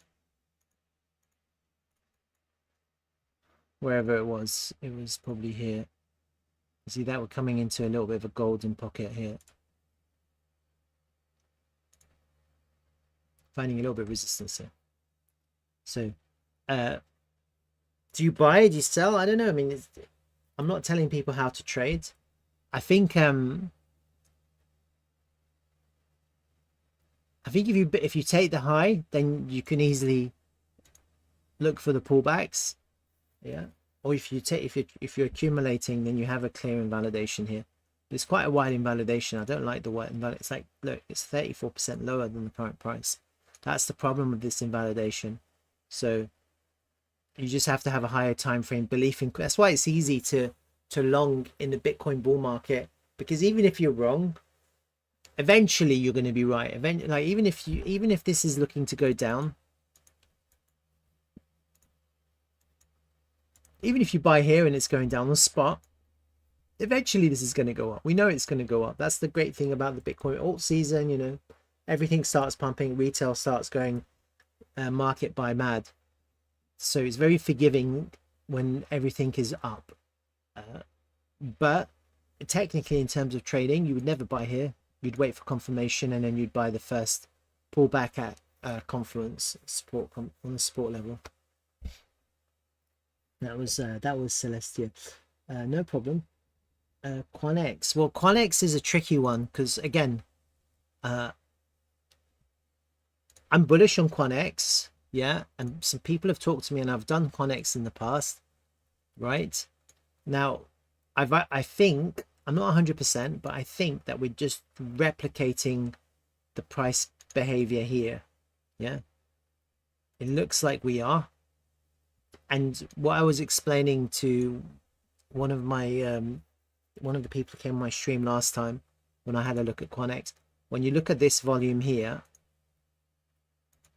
what happened, this was back in January, yeah, it was really bearish, wasn't it? It was really bearish, and it just kept on making lower lows. And by here, when you look at it, the volume profile, just the volume profile of this range here, yeah, you see the point we lost the value area low, you see that, and the price started to kind of, it took out these lows. It was looking really bearish, yeah. And at this time, look, January 24, February 24, if you remember very correctly, the rest of crypto was pumping like there was no tomorrow. And here's Quanex looking weak, yeah. And it did look weak for a while. It looked weak, and what actually happened was that there was enough volume put into Quanex at these lows that eventually what happened was that the value area shifted, yeah. By the time it got to there, what happened was the value area low shifted, it came lower because the volume had come in, and also by the time, and what happened was the price actually managed to get back into the value area. That was at the time when I was doing my stream, I said that's actually a sign of strength to get back into the value area, yeah. And then the other thing that was a sign of strength was that enough volume was put into this range that the point of control, you see this red line, actually flipped to the lows, yeah. So before it was at the highs, and then it shifted to the lows, yeah. And so what happened was that during this time, the rest of crypto was bullish. There was an accumulation happening at these lows until eventually the value area shifted lower, and eventually the point of control shifted lower, and then eventually what happened was the price got back above the point of control.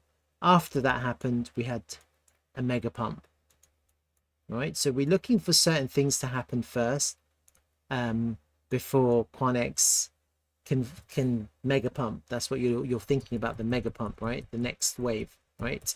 So let me just kind of bring it back to context of where we are now, okay? Because that's what you're thinking about. You're thinking about, what about now? And me too, actually. So this is our current local range volume area. You can see what's happened. We've lost the value area low. Yeah, you see that? We've lost it. We're starting to put a little bit of volume in this area, a little bit. And we have a very clear invalidation. The invalidation is this low here. Why is that invalidation? Because we've had our 5-wave impulsive move, which is your wave 1, from here all the way up to there. And if we suddenly go down and take out that low, we've invalidated that move. Unfortunately, that would be it wouldn't be bearish, but it would just kind of, like I've said before, it changes your idea of the next wave. The next wave is the wave 3, so technically it should be more bullish than the wave 1, and it should really overshoot. It has to overshoot the top of the wave 1, because if you have a 5-wave move, then the next wave, which is a 4, it can't come underneath the top of the 1, which would be there. Yeah, so you have to overshoot. You need some space for the corrective move. Otherwise, what happens is if it doesn't go all the way, if it doesn't overshoot that wave 1, then what happens is you actually fall back underneath the pivot, and that, again, that also invalidates this wave 1. Could invalidate this wave 1, because then you're falling back. I mean, it could mean that this is just a 1 of 5 and this is the whole thing is a 3. There's certain things that can happen, but it would not, you know, then you'd be looking for a deeper correction in this first wave. Ideally, what you want is you want a massive pump that takes us above that, and then you have a back test there. So what you don't want to do is you don't want to invalidate this first wave by making a lower low here. So I think what needs to happen now is obviously we need to see accumulation here, right? The volume is very low. Okay, so you can see here that there was a lot more volume. Here the volume is very low, and I want to see more volume. Also, someone also mentioned that there's an SR flip here on one of their charts, and I've just kind of used their SR flip, which is that white line.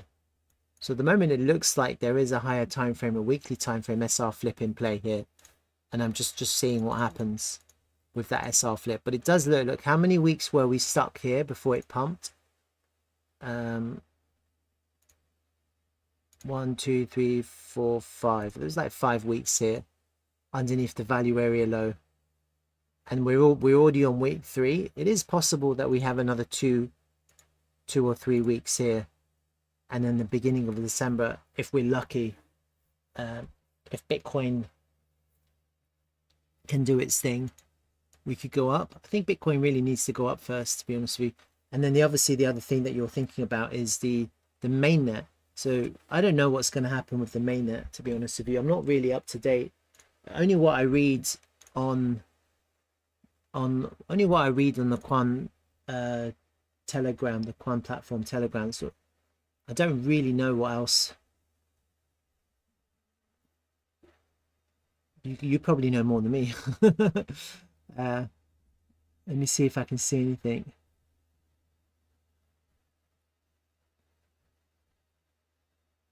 I strongly hope that with the launch of the mainnet, there will already be some important listings ready, as well as some external projects based on QuanX already structured. I don't know.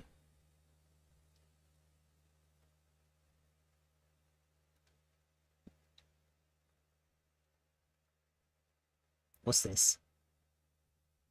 What's this guy writing? Oh, it's long. Quan. It's quite a long post. There's quite a lot of information here. I don't really know what to think, to be honest with you. What's interesting about QuanX, obviously, is that it's meant to be easy to use, and also it's EVM compatible, and also it's a layer 1 which is meant to be quantum attack proof. I'm not technical, so I can't verify that, but they've got some really kind of important partnerships, which makes me think that this is legit, that they're on the right track. They've got some partner. What's this? With Juan Poles. Let me see what that's. Is there a video? Let's have a look at this.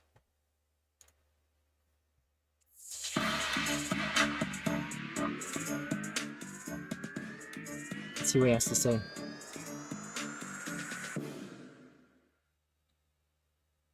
Hello dear Quant Platform community, Johan Polacek, CTO and co-founder of Quant Platform here. Thank you so much for your patience for this Ask Me Anything session. Also, thank you very much for the really constructive and for devs who doesn't have anything to do with the specific language solidity. It really shows up on the B and C as well. I mean, they really need to get me to do this because I don't know. For me, it's quite boring. A private network, you need to anchor onto a public blockchain to make it. The sound quality shit as well. So it's good because they're not they're techies, aren't they? They're like coders or whatever. They're not YouTube presenters or whatever. They don't. They should just do what they're good at. They shouldn't do this. Defend against this. But anyway, at least he's doing it. You know, what is it? 5 months ago, a co-founder, whatever. Let's see what their ex is saying. Quantum resistant layer 1. Yeah. When's their last post? Big shout out to this month's Pillar of Quan.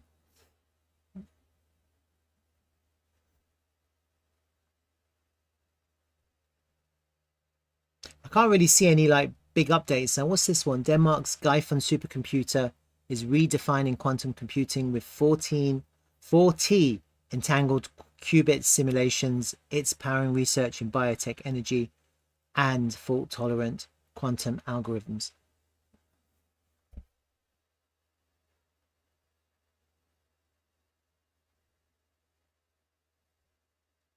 Well, you know what's interesting is that quantum computings are evolving exponential rate.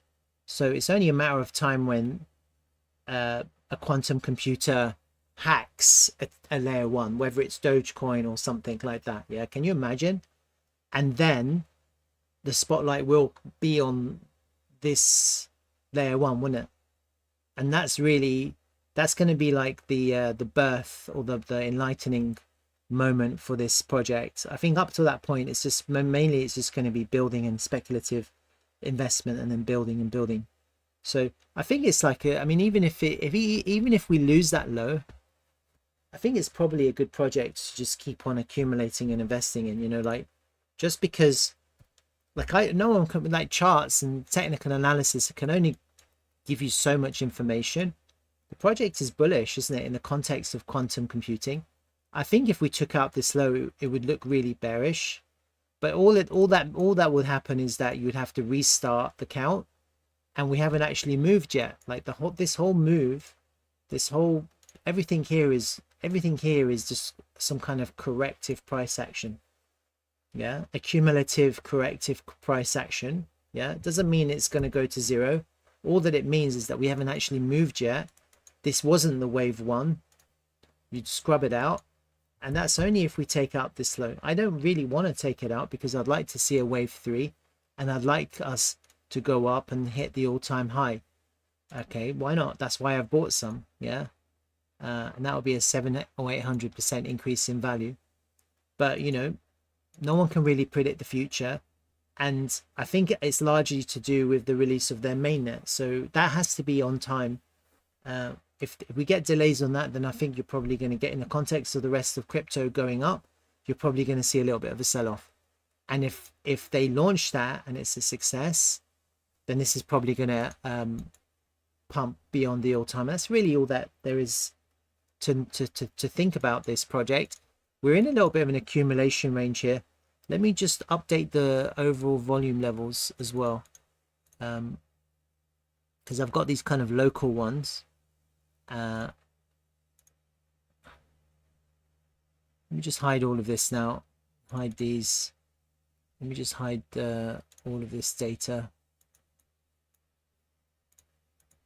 Let me just have a look at the overall volume. This is the weekly time frame. Going to the daily time frame.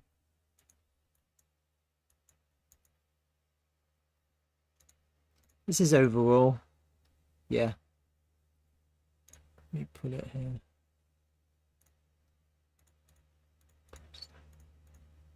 No changes.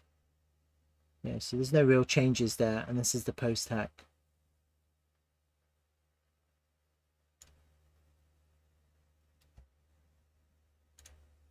Yeah, no real changes there. Can you see there's no changes to the volume? So actually, look, we're still good. We're still in the range. This is the post hack value area low, isn't it?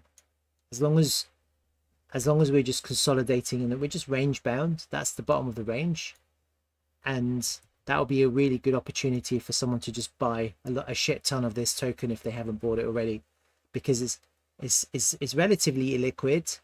And so if you do want to buy a lot, you either have to accumulate small amounts over a longer period of time, or you just wait for the dip like this off a really nice level to buy, and you just buy a shit ton. That's when you could get an impulsive move. But ideally, like you see here, the point of control, I do want to see it come to the lows. Yeah, and until I see that, I'm not going to necessarily think we're going to the moon yet. And so that's why I've got this other, and that's why I'm just kind of reflecting on January, when we had exactly the same, like it felt really bearish here, remember? And so right now people are feeling bearish again. And actually this is probably the best time to accumulate, when people are feeling bearish. It's the opposite. Good prices. This hasn't moved. There's a lot of tokens that are moving. Yeah, and this hasn't moved, so why not accumulate here? That's what I would that's what I'm doing. I might buy some more today. I'm just looking at it now. It's a good price, huh? All right, that's that. Let me see. Oh, Prop S is kind of moving up. That's good. Nice to see that. Let's have a look at Bitcoin again. It's good to have a look at Bitcoin. All right, so we're still kind of into a little bit of resistance here. Look, Bitcoin, you see that? Finding a little bit of resistance here. How is that reflecting on ETH? That's the question. ETH is getting a little bit of pullback. So that was, yeah. So we're getting a little bit of resistance now on Bitcoin. That's going to have, it doesn't necessarily mean the whole market is dropping. You know, when you're thinking about the market, sometimes some coins are just going to pump. Yeah, we're in that kind of period of time now, starting last week when Trump won, through probably to the end of March. You're going to be in a period of time where even when Bitcoin pulls back, you're going to suddenly get these random altcoins pump 100% or pump 500%. You're going to see it. Yeah. And whatever you do, don't chase the pump, because you could get trapped. Yeah. It's going to happen. You're going to start seeing coins pump, and people are going to start making a shit ton of money unless you're already in those tokens. And so, like, for example, when I'm looking at a token like QuantX, yeah, someone could just come along and pump that, and it could go up like 1,000%. Yeah, it could. These are the tokens that suddenly pump. They're small market cap, they're relatively illiquid, and they could, so that's what's going to happen. You're going to get these tokens to do that. So it's good to just don't fade on these tokens which have really strong use cases, and where it's clearly obvious that they're building a product which has a real world need, and where they have like strong partnerships, whether it's with the Linux Foundation or whether it's with they said that they've made a partnership with an unspecified country in the EU. So maybe they're going to announce that, and then this is going to pump to the moon. Who knows? Like, maybe they're just timing that. Let me have a look at QuantX against ETH. Oh yeah, so this is quite this is pretty miserable. That's because ETH has found some strength, isn't it? Look, see that? So there is weakness here, isn't there? There's weakness here. We lost the low here. When that was happening, I kind of mentioned that we lost the low here, because this is against BTC, isn't it? So you have your impulsive move against BTC. Losing this low invalidated that. See that? Invalidates it. And look, we're actually coming to the 618 of this extension against BTC. So actually we're coming into a little bit of support against BTC right now. You see that? So the 618. So it's basically from here to here to here to here. That's the 618. I've ignored that wick, because that's just a liquid wick. That's not a real pivot. This is better. So we're coming to a little bit of support here against BTC now. So if people are looking to accumulate, this would be a good place to start accumulating. And then obviously this doesn't really get bullish against BTC until, again, the price can get back into the value areas. Yeah, so we may be waiting for a little bit longer with QuantX. Again, you go down 20%, you go up 2,000%. You don't sell your tokens because you go down 20% or 30%. Yeah, you either have a higher time frame strategy to accumulate, and you just keep on improving your position, or you just wait for the first impulsive move, and then you can just buy the first correction after the first impulse. Yeah, that would be the wave one of the three if we don't take out the low. Yeah, so if people are like waiting, shall I buy here? You don't have to. You can have your spot position in, so you don't have to FOMO in. And whatever happens, like look, this was the first impulse, wasn't it? You had your first impulsive move, 1, 2, 3, 4, 5, and then there's your first corrective move. It's a corrective move there. So a lot of people just jumped in on the first after they saw the first impulse, and that was, for a lot of people, that's a lot safer. Or as it starts to impulse, they just jumped in. Yeah, so they were just waiting to see some kind of higher high structure, you know, changing the structure a little bit. Yeah, so you don't have to, if you have a spot position, you don't want to just risk it. You don't have to. You could just wait for a sign of strength. Signs of strength are really what we're waiting for. At the moment, we're seeing a little bit of weakness. So if people are bullish, they should start accumulating, because the minute it starts moving, it's gonna move up quite fast. I think that's what it did last time. And it moved up quite fast because I wasn't positioned in. I was analyzing it, but I wasn't positioned in. And by the time it moves, I don't chase pumps. You know, it's moved 100%. And after it moved 100%, it moved another 175%. You know, I'm not really in that business of chasing pumps. So I'd rather just accumulate and have an invalidation. All right, hope that helps. No problem. Albuff, no problem. I've done ZEPH, prop base. Right. So TRVL has been having a really amazing pump, hasn't it? TRVL. We've destroyed 5.5, haven't we? We've like killed it. How amazing is that? I don't know if I wanted to spend much time on it, or I did, but because I've been doing some other things now, I've lost a little bit of time. What I really wanted to do was see if I could kind of figure out this next wave here just on my stream. I'm going to use the combined chart, which is this one, and it's amazing to think that we're at 6.4 cents, and this is a massive sign of strength. So don't be confused by this sign of strength that we're experiencing. Don't think that this is not a sign of strength. This is a massive sign of strength.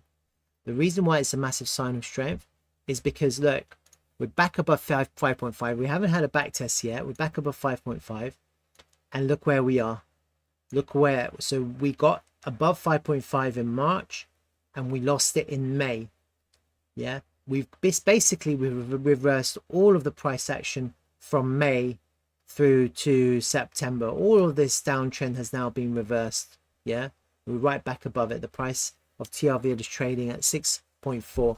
This is a massive sign of strength, and we're back into this range, in this upper range. How amazing is that?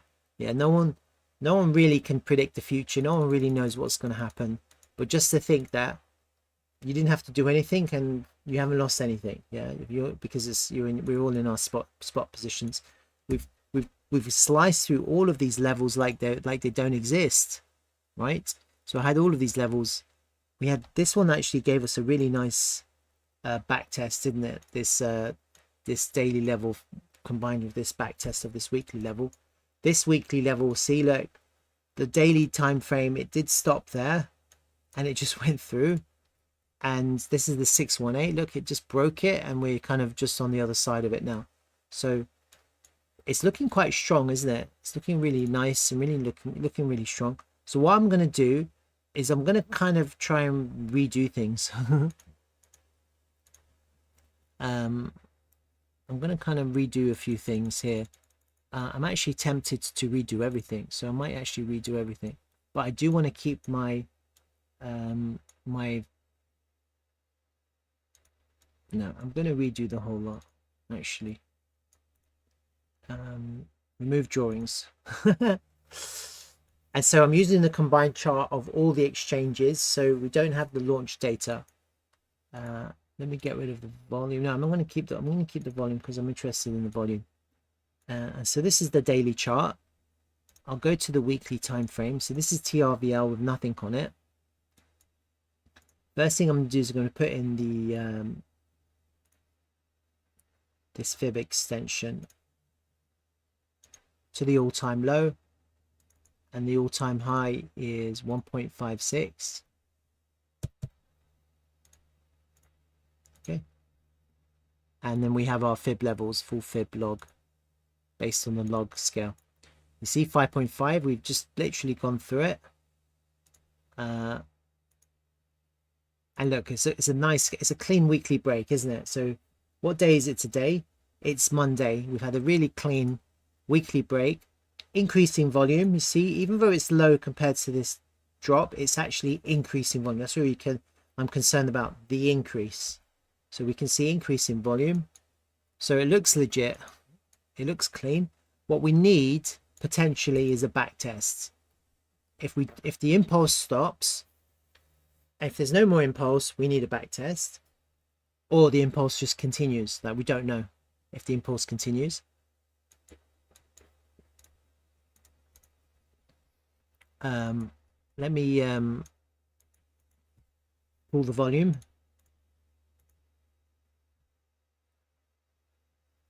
And look, how amazing is this? We've just kind of we closed on this daily time frame above the value area high, and we're launching into space. We've left the value area. We haven't back tested it. In the past, if you look, we did back test the value area. You see here, we had a few back. This was a back test, wasn't it? It was a little bit of a front run. It was a back test before we kept going. Here we've just gone through. We just haven't even cared about value area high. We've just gone through it. I do wonder if we're going to get a back test. Okay, here we went through too. Look, you see here, test and then through. Really impulsive. And actually it looks like this. It looks like the same, doesn't it? It looks like a front run test and through. It looks a little bit like that.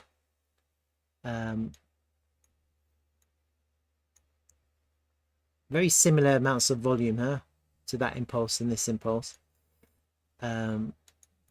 So let me just I'll mark these levels off. Even though we've left the value area, I like to mark them off just in case there's a change.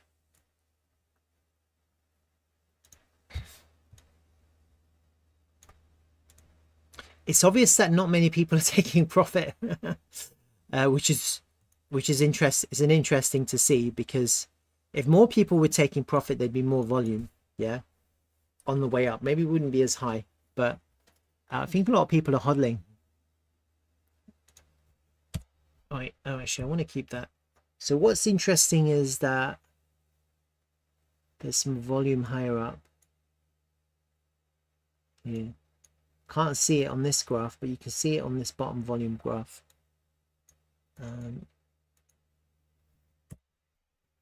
Let me put that into its own folder again, because I deleted my charts. I have to delete my drawings. I have to do this again.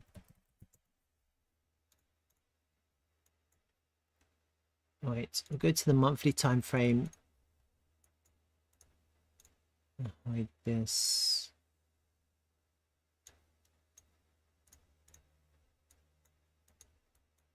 So let me just get my monthly levels out.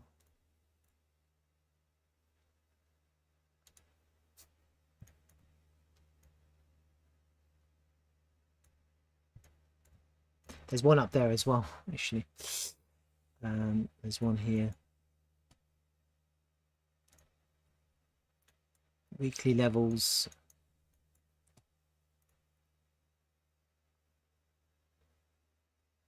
We might not come down, but I'm just going to mark them anyway, because I like to do that, just to see where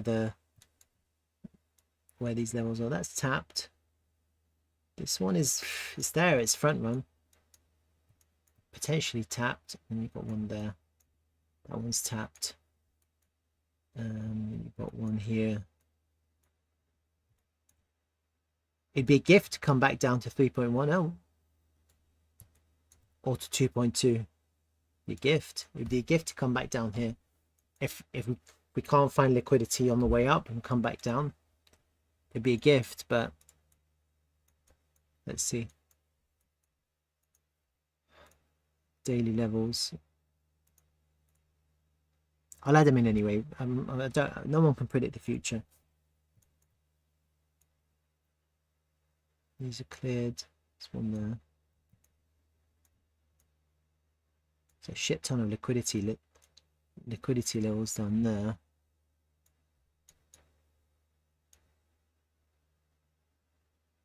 These are all cleared. All of these are cleared. cleared. All of them are cleared. As the reason why it's gone up so easily is, I'll show you. You can see in the candles, you created a daily level, and then the next candle the price goes up, clears the liquidity, and it drops. It's done this many times. You see here, it created a daily level, and then the next two days afterwards the price went up, cleared the liquidity, and then dropped. See that? So the actual daily level is being cleared of liquidity. You've got the same thing here. All of these daily levels have been cleared. Even there, look, the next daily candle the price goes up, clears the liquidity, and drops. So there's no liquidity in these levels. Like there, it's been front run, but it's basically been cleared there as well. It's been cleared there. That's the next kind of untapped kind of daily level. It kind of corresponds to the monthly level, and then you've got an untapped daily level there. This one up the here has been cleared, and then you're going back into this structure here.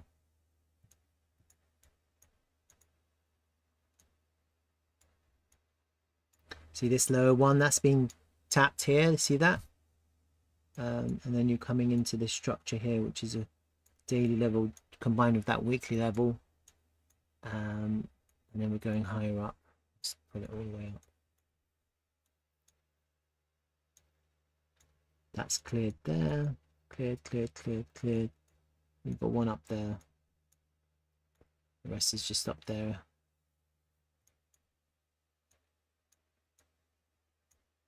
All right, it's kind of your higher time frame. You see, we've cleared a lot of, there weren't really much liquidity here. The next big liquidity zone is at about somewhere between 8.8 and 9 cents. Based on this, all of this liquidity is gone. So if we do get another push up, it'll go up fast.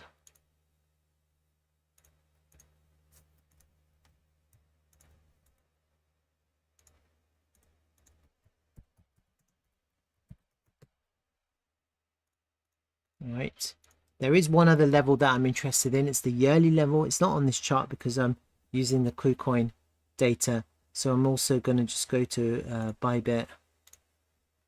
I'm going to go to this 12-month chart. I'm just going to kind of hide this.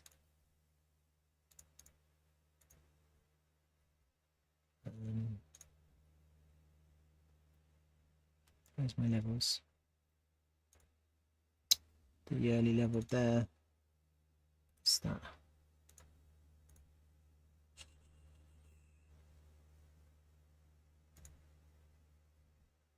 And there's a monthly there as well.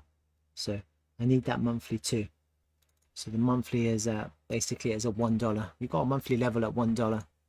So because this chart, I'm not using, I'm combining them.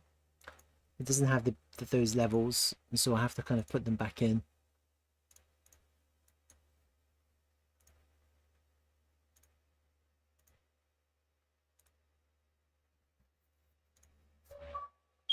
Oh, my smoke alarm is ringing.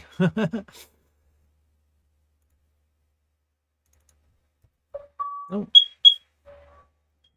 it's noisy. There's that big blue yearly level there. Got to be careful about that. And then got a monthly level on $1. Right. So you've got to keep these levels in mind. We know we're outside of the value area now, aren't we? So in terms of volume, it's tricky because we're not in price discovery, but we have levels, but we're outside of the value area. And so what we've got now are fib levels and these higher time frame liquidity levels. Yeah. So really this is our big resistance at the moment on the way up, isn't it? Just like it's very visually easy to see. We've got some gaps, and then our next big level is going to be about 9 cents. Then we've got this big 382, which corresponds with a daily level at about 10 cents. Then we've got another big level here, which is a weekly and daily, which is at 12 cents. And then we've got this other a really big level here, which is our 50% fib level, which corresponds with another weekly at 17.5 cents. And then the biggest level of them all, I think, is going to be this higher time frame yearly level corresponding with the golden pocket, somewhere between 28.5 cents through to 35 cents. And that's a pocket, it's an area, as a yearly level, so it's higher time frame, so it's not going to react in 2 seconds. It could take a few weeks to react, or a few days, or whatever. And then also you've got a daily level as well. Okay, going higher up, you've got the 786, which is at 61 cents, which almost corresponds with this daily, not quite. And then going higher up, you've got this monthly level, which is at $1, which almost corresponds with the 886 at 94.5 cents, all the way up to the all-time high. But you see what happens is when you're looking at the liquidity, if we can cross 50%, then we've only got one big level here to attack, and then the rest should be plain sailing. Yeah, if we can get above this is where we're going to get a little bit of resistance, all this area. Really what we need to do is we need to get above 50%, flip it into support, and attack the golden pocket. And then if we do correct, whatever happens, we have to try and find support. I don't know where, actually. Just thinking about it, I think I wouldn't mind if we found support. If we hit the golden pocket somehow, and we're able to find support at the 50%. The reason why that I think that would be better is because then you're leaving this lower half of the range. Like this, the range is in two halves. 50 fib is the midpoint, and we're at the moment we've been trading in this lower half since we entered it in January 22. And what I think I would love to see is I'd love to see if we can get to the top half and flip the 50 fib into support. I don't know if that's going to happen. Okay, and in order to do that, we'd have to go up, clear the liquidity from the golden pocket. That basically means that anyone who wants to sell, take profit, sells, take profit, takes profit, and then to see how we correct, to see where people are looking to buy back in. Yeah, and that will be interesting to see. Will people be looking to buy back in at 17.5 cents at the 50 fib, or will they be looking for lower? Yeah, and so it all depends on greed, really. It's all about greed and bullishness. If you're bullish, you'll buy on the first kind of area of support, which will be about from all the way from 35 cents, 30 cents, all the way down to 17.5. You can 2x your VAT, your take profit. If enough people do that, then you can easily flip that. But if not, then you're probably looking to go all the way right back down to, you could get a situation where you do this, like an ABC correction down to 9 cents. It wouldn't be terrible. It just means you just have to kind of, that's really, in my mind, that will be 9 cents or 10 cents somewhere here to flip this structure. Probably the 10 cents, to be honest with you, this 382. And I think what we want to see is we want to see a structural flip where the price can go up and it just can't get back into this structure, find support, and then impulse out. And we've cleared the liquidity up there, and then we can hopefully aim for the all-time high. So that's kind of what would be good to see. And that's just one idea of a variation of what could happen, and it could have many variations. So that's just kind of what I've got in my mind at the moment. Let me just this is kind of a clean chart right now, isn't it? Clean chart. This is December. This is the monthly time frame. Let me just hide these now. And then let me just do my fib time, because that's important. Now we're missing data here, aren't we? So December, this is a weekly data. I want the weekly time frame. When did we launch again? Let me just have a look here to just clarify when we launched.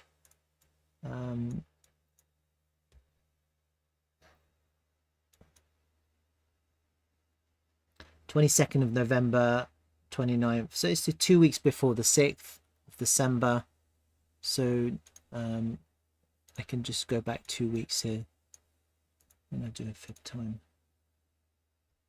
1, 2. That's where the fib time begins. That's the launch. So I could actually just make a line here, can't I? 1, 2. That's the launch.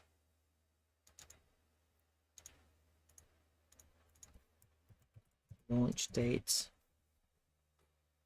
Okay, just to kind of just so we can see. And then when I do my fib time, I can do it from the launch date. I like the fib time. I do it on a weekly basis. You see, we put in a pivot on the 618. So this is quite interesting. So we're coming into a pivot here.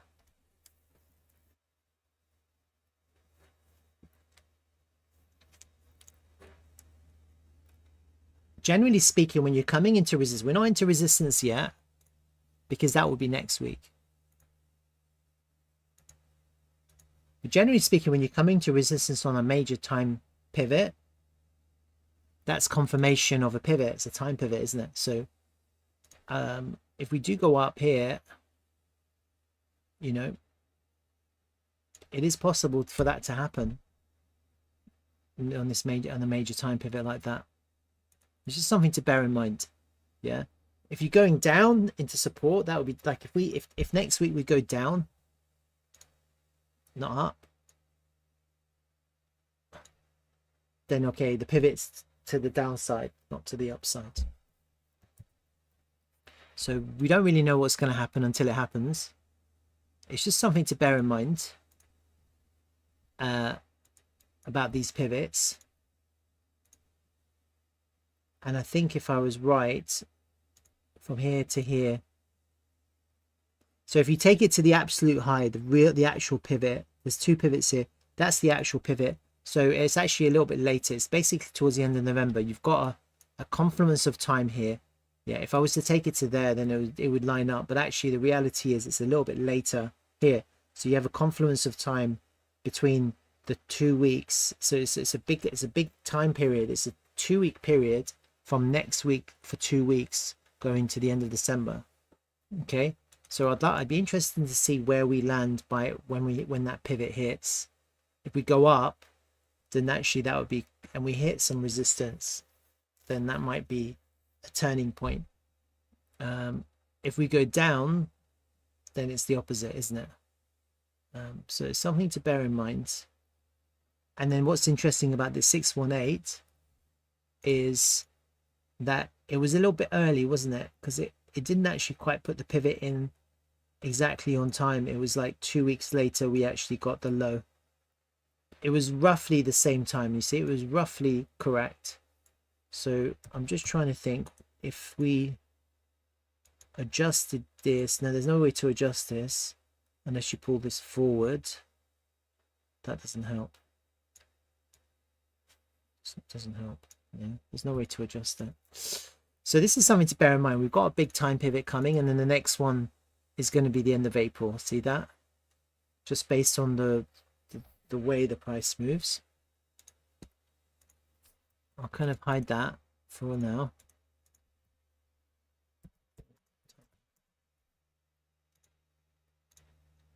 Give it that brush stroke.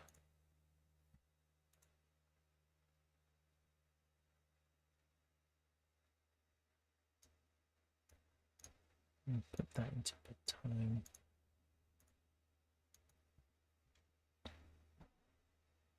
It'll come up quite faster. So is there a wave 1 here? I think yes. I think that's that. I think what happened was that this was your wave 1. We had a really nice impulse here, right? For me, this was our wave 1. And then what happened is here we took out the low, which invalidated this wave, right?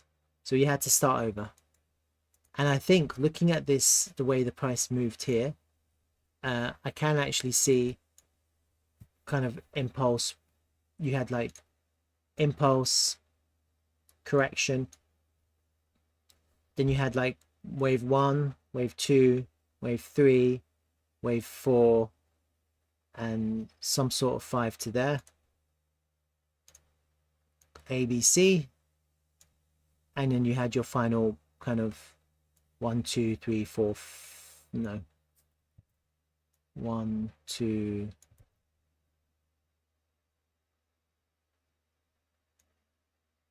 I don't really see it. Maybe it was a bit lower. Maybe it started here. So let me just do this again. So let me just kind of, let me actually draw this out. It'll be a lot easier. I'll do it roughly. 1, 2, 1, 2, 3, 4, 5. It was to there. 5.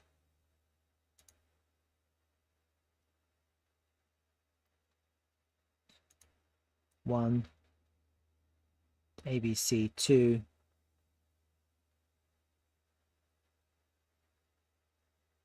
three, 4, 5. That was correct. See that? So let me just draw it out for you. I'm going to make that red.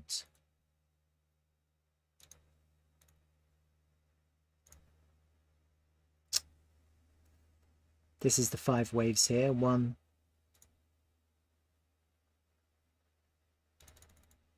just make that red again. We'll make it blue. Start over. 1, 2, 3, 4, 5. Very unusual wave, but it works. The rules apply to the 1, 2, 3, 4. Doesn't go underneath the 1, and then you have your 5 impulse. These are impulse. And at the time I thought that was quite impulsive. And then you have a little correction here. Then you have your next impulse.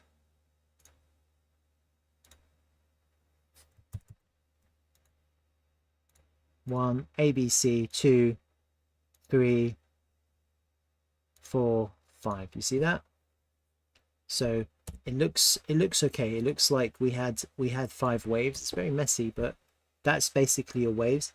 You can kind of confirm it, just assuming it's right. You can kind of confirm it with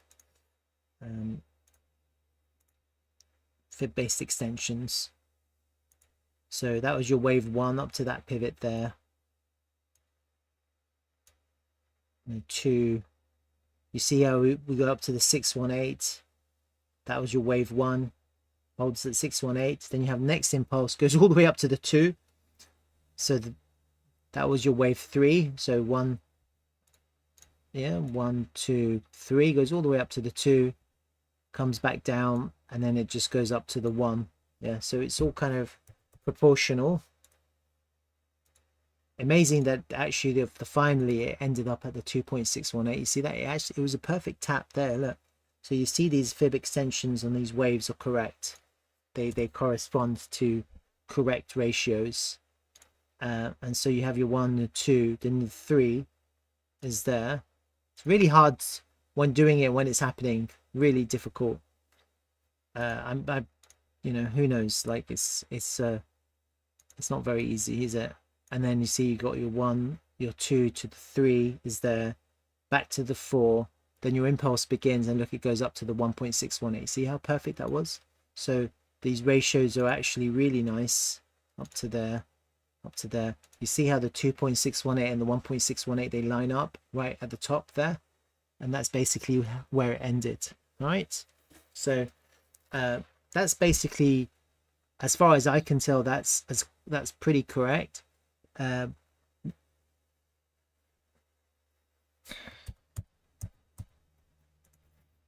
then we have this corrective move down. It was really crazy. Huh? It's basically giving back all your gains. Is there I mean, where's the ABC here? Fuck knows. Don't know. Probably 5 waves down, huh? Probably like a higher time frame. 1, I don't know, 2, 3, 4. I'm kind of all the way down, like, I don't know, who knows. But the key was that this original starting point was not invalidated. We held the higher low. Yeah, and you see how important that was. And now we've started to impulse again. Yeah, we've started to impulse again. 1, 2, 3, 4, 5. We had our 5 waves there.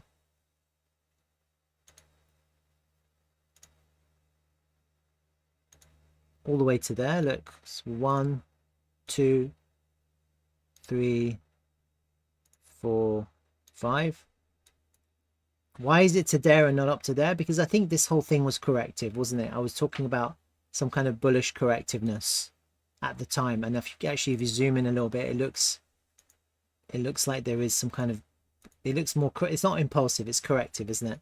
So it's so bullish because people are buying, they're trying to buy in, they're trying to position in the correction, and so actually it's pushing the price up. And actually, if you want to kind of be technical, it's more like this. It's like an ABC. I've already drawn this out. It's like an ABC like this, isn't it? It's like that. Something like that, right? There's your 1, there's your ABC 2. I'm going to delete it because I don't need it. And then we're in our wave 3 now, all right? You've had our wave 1. And so a very bullish correction here, very different to the previous correction here. You see here, we gave back all the gains, whereas here actually we ended up pretty much at the same place or even higher than the end point of the 1. Very different. If this had been the same, followed the same path, then this 2 would have been here, and then the next wave would have been much higher. So this is really much more bullish than previously, isn't it? You can see much more bullish. And in this context, when I'm looking at it, again, we're going to kind of follow the same path. Now, this was interesting. So we had a really sharp wave 1, 1, 2, 3, 4, 5. This is pretty sharp too, 1, 2, 3, 4, 5. Maybe this next wave, this 3, is going to be a little bit more prolonged. Maybe it's going to be a little bit more prolonged. Let me just do a fib time here to see. You know, it's kind of impossible to tell. There to there to there, can't really tell. Let me see how long it was here. This wave 1 to the 2, 35 bars, and then let's see, this whole 2 to the 3 is about 7. It's about double the size, I think. So I do wonder if we're not getting the same behavior here. Yeah, we are.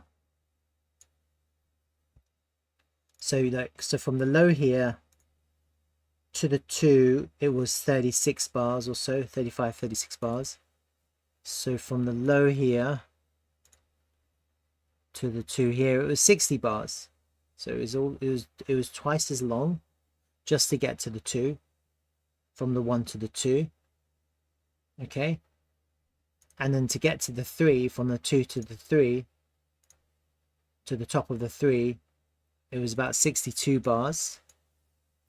So to get from the 2, which is here, to the 3, if we go the same distance, we're basically beginning of January to finish this wave, potentially.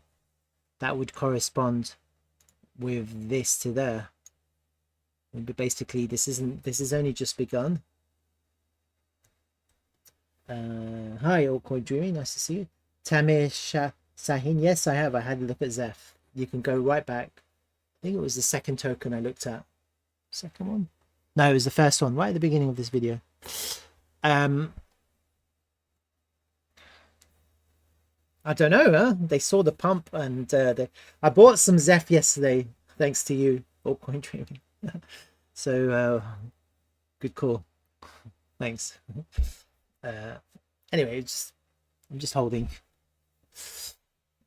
I should do more ZEPH, and got a lot of interest in ZEPH. So anyway, so we're back to TRVL. Sorry guys, I like to chat to people, so you're always welcome to come and we'll chat. So that's your wave 1. This is your crazy wave 2, really crazy. We've had our 1 here, and now we're in our 3. I think, just looking at what happened before, yeah, we're gonna have 5 waves like this. Oh shit, if I can do this, if I can draw this properly, it won't just be sudden, it's going to be like more kind of prolonged. 1, 2, 3, 4, 5. Okay, the rules follow. So I don't see why this is the end. This isn't the 3, this is the 1, isn't it? This looks like the 1. This is the 1 of the 3. and we're still looking for 2 of 3, 3 of 3, 4 of 3, and 5 of 3, 5 waves.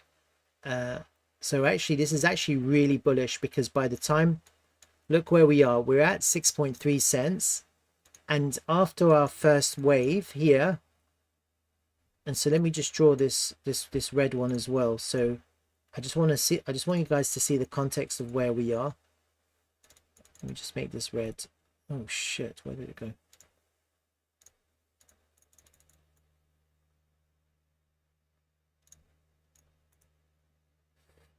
It should be a shortcut to do this, because otherwise I always have to do this.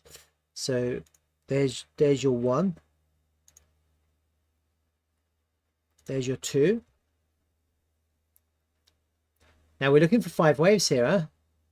I don't know what's going to happen. 3, 4, 5. If this is a 3, which it is, yeah, because we've had our 1, yeah, I am expecting us to clear the top of that initial wave, because that would be the 1, right? So let me just draw it again in another color for you guys to see. I'll change the color first, and then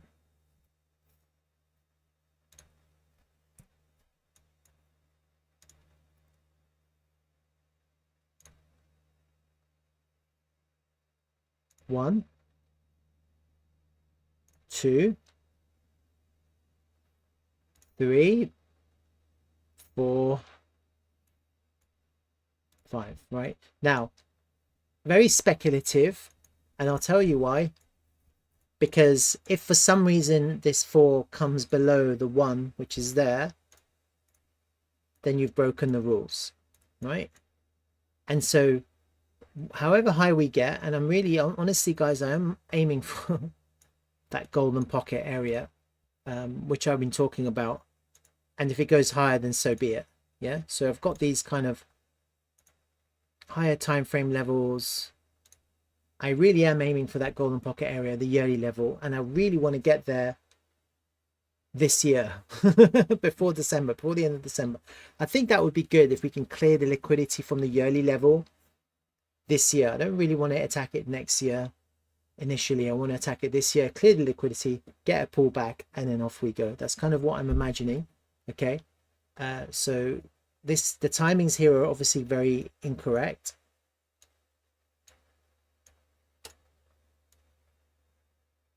If we were to get there this year, we'd be like going up like that, wouldn't it? More like that. So we don't have much time. We don't have much time to impulse up to the higher prices.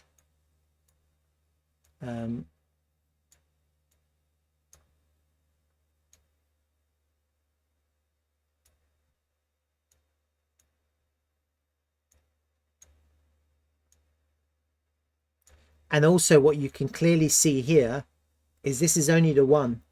We've still got a 2, a 3, and a 4, and a 5 of this wave 3. We've only just begun this wave. Yeah, it's very different to this single candle. That was just a single candle up and a single candle down. We're not experiencing that, or 2 candles. We're not experiencing that initial impulse and down. Yeah, you can clearly see now 3, 4, 5, 6, potentially 6 green candles in a row. Yeah, we're having a different kind of impulsive move to what we experienced before. Kind of similar to this one, except this was at the end of this expansion. Yeah, this was also 5 waves. It's just that the biggest wave came at the end. This is very different price action here, because we start off slower. We have a bullish flat correction here, and then we're now starting to expand much more aggressively. We've easily cleared this 5.5 level. Can you see that? We haven't back tested it yet. So are we going to get a back test? Possible. And it's always going to be in the context of 5 waves. Right now we're just still in wave 1. Huh? Look at it. This is just a wave 1. Maybe we get a correction here. Maybe we get a correction here.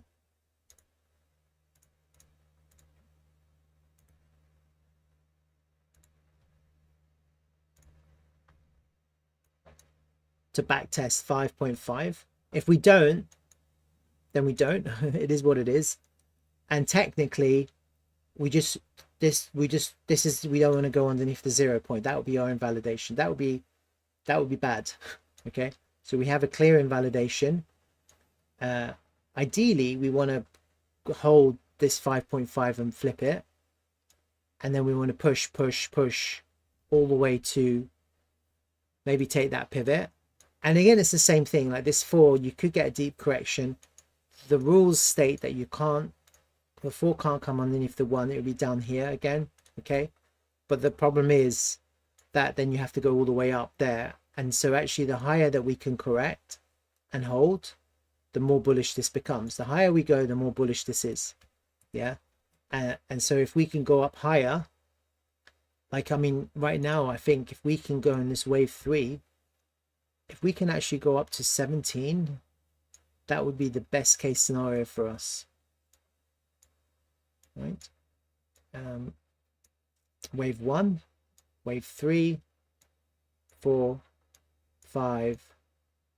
If we can get up to, if we can do that, then we're looking at a crazy bullish impulsive behavior here, all the way back to wherever, and for a last wave, if we can take it all the way. So I don't know if this is going to happen. I'm just like speculating.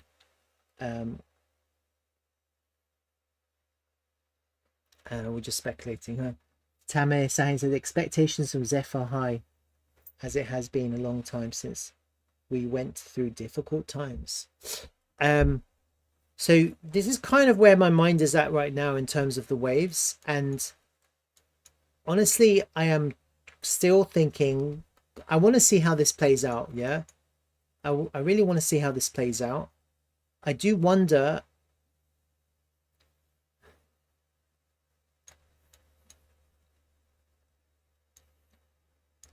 I'm just wondering how we get to all-time highs, because I really want to see us get to all-time highs by the end of this end of next year. Yeah, and I am thinking that the summer we're going to have a real kind of pullback, just because crypto always likes to pull back in the summer. And then are we gonna have a bullishness, or are we going to go crazy by March? Because that's the other thing, is the last bull market, it was basically February and March that things went crazy. And if that happens, if history repeats itself, then we're actually looking to go to the all-time high in the next few months, and then we'll have a deep pullback and a kind of a lesser 5. So there's kind of 2 options: either we build to an explosive end, or we have a crazy free impulse which just beats all our expectations. In this context, if we want it to beat our expectations, then realistically this one should continue. We should actually push all the way up to the golden pocket now with this 3, because we really need to hit that level quickly, right? We need this to happen now as quickly as possible before the end of this year, because you need to clear the level, you need people to take profit, you need the pullback, and then we need people to defend this area this year, so that next year we've got enough people defending this area with the profits that they've taken, and then when Bitcoin starts to go up again, then we can really go up in the next 3 months and push up to hit our all-time high by March. Does that make sense? So ideally what we want in the context of higher prices is to get to the golden pocket as soon as possible with impulsive price action. We're in the impulse now, so we have to see how that plays out. Yeah, and obviously no one can predict what's going to happen. I'm just kind of speculating, aren't I? So let me just put all of this stuff into Elliott Waves. Create great drawings. Elliott Waves. Get rid of this brush stroke. I've got rid of these higher time frame levels. And so the other thing I want to do is just go back to the weekly time frame and come up with some kind of potential EW targets. And so naturally the easiest one would be I'll do a few. Okay, so the easiest one, so this is what I was talking about in the past, and I don't know, I have no idea what's going to happen in the future. Yeah, it would be a fib it'll be a fib extension from the all-time high to the all-time low,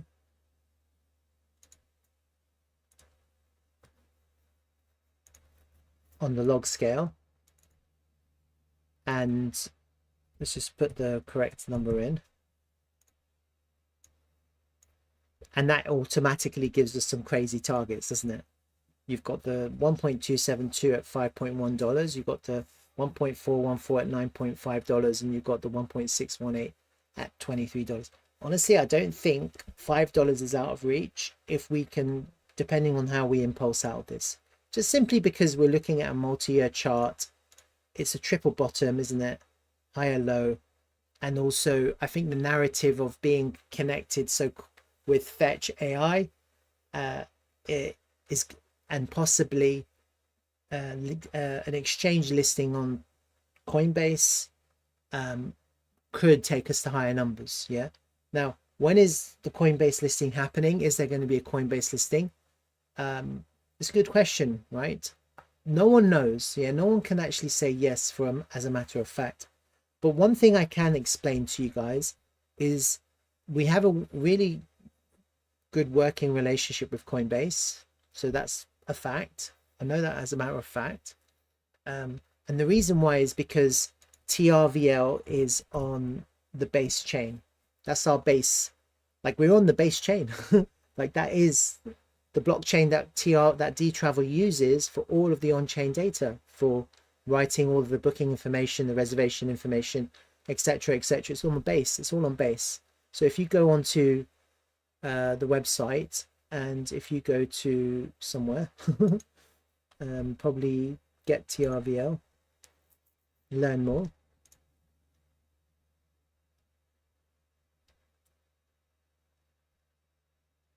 I don't know where I can show it to you. Probably can't. I can't show it to you exactly because I've never used this before. But this is base. I think this, it says ETH. Oh, here it is. Look, see? ETH base. Do you see that?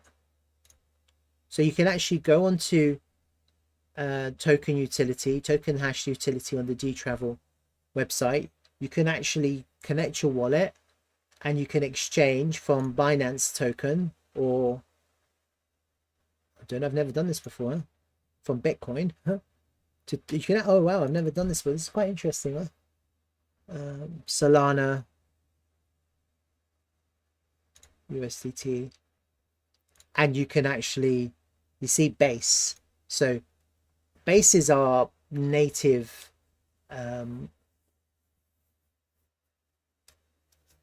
chain. This is a bit weird. You send 5,000 USDT. Oh, you get 1 point ETH. Why is that ETH? This is wrong. I've never used this before. There's something wrong here. There you go. Well, actually, it says ETH. It should say base. So I don't know why that's like that. I'm going to have to check with them.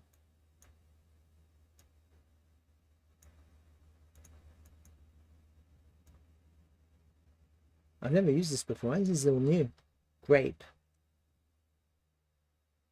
They've got grape here, huh? Look, grape coin.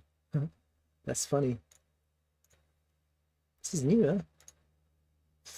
Let's just have a look. I have to check with them, huh? Because I expect that this should be base and it shouldn't be ETH.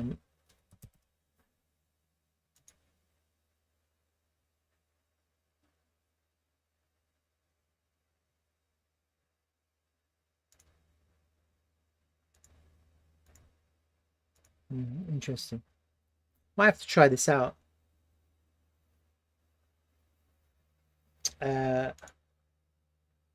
Might have to try this out. If I was to log in,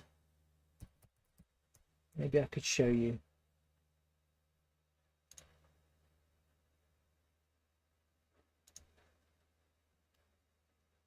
Log in on this other screen, because I always end up logging in the wrong screen.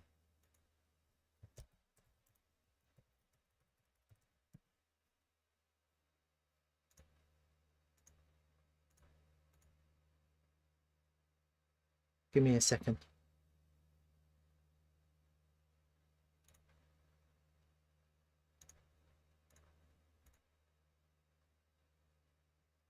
Okay. Where can I see it?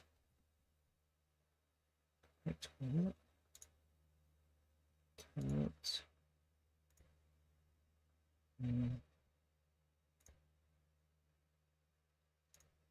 Oh yeah. Does it say base? It doesn't actually say base. Don't know why it doesn't say base. I can't show you because there's nothing to show you really.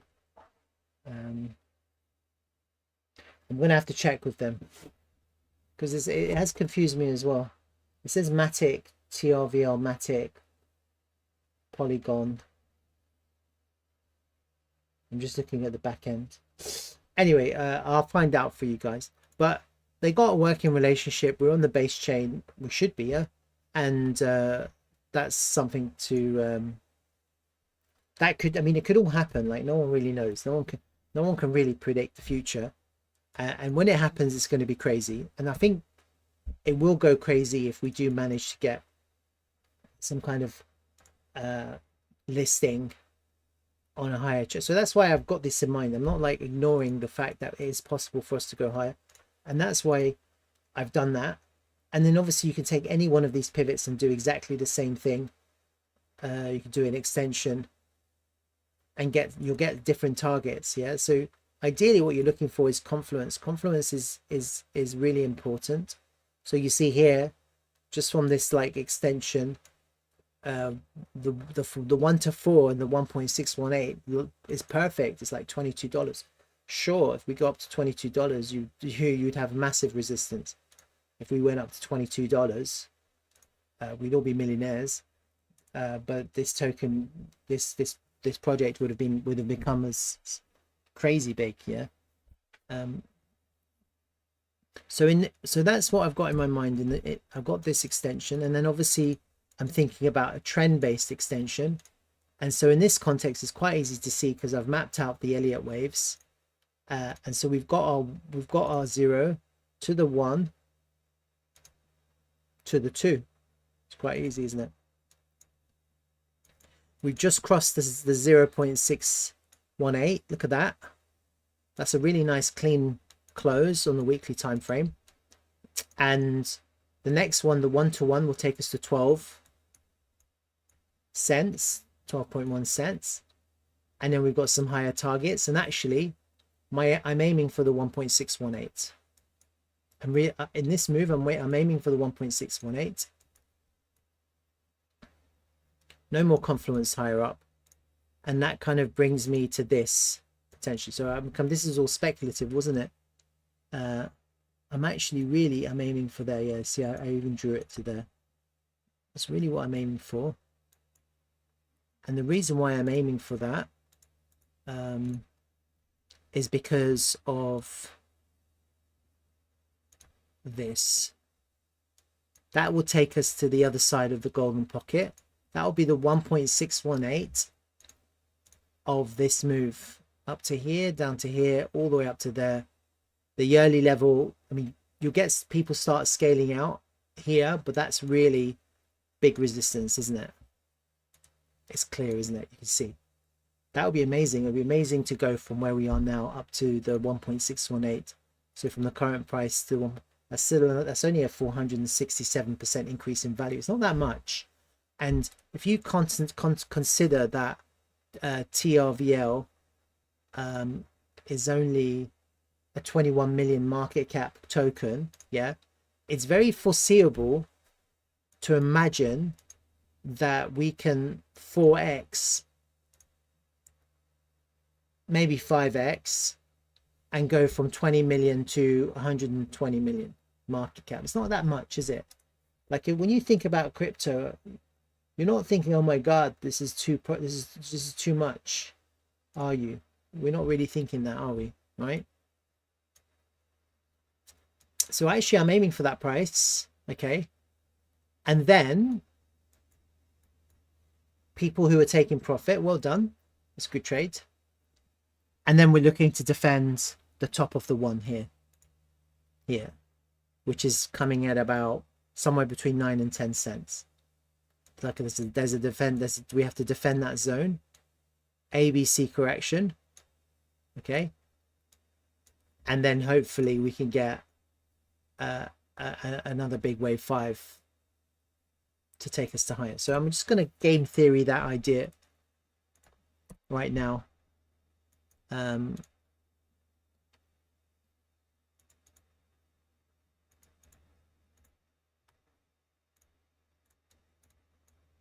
If it's possible. I hope it is. It'd be nice if it actually happened. All the way up to the 1.618. Back down to, let's just say this 382, this 10 cents mark.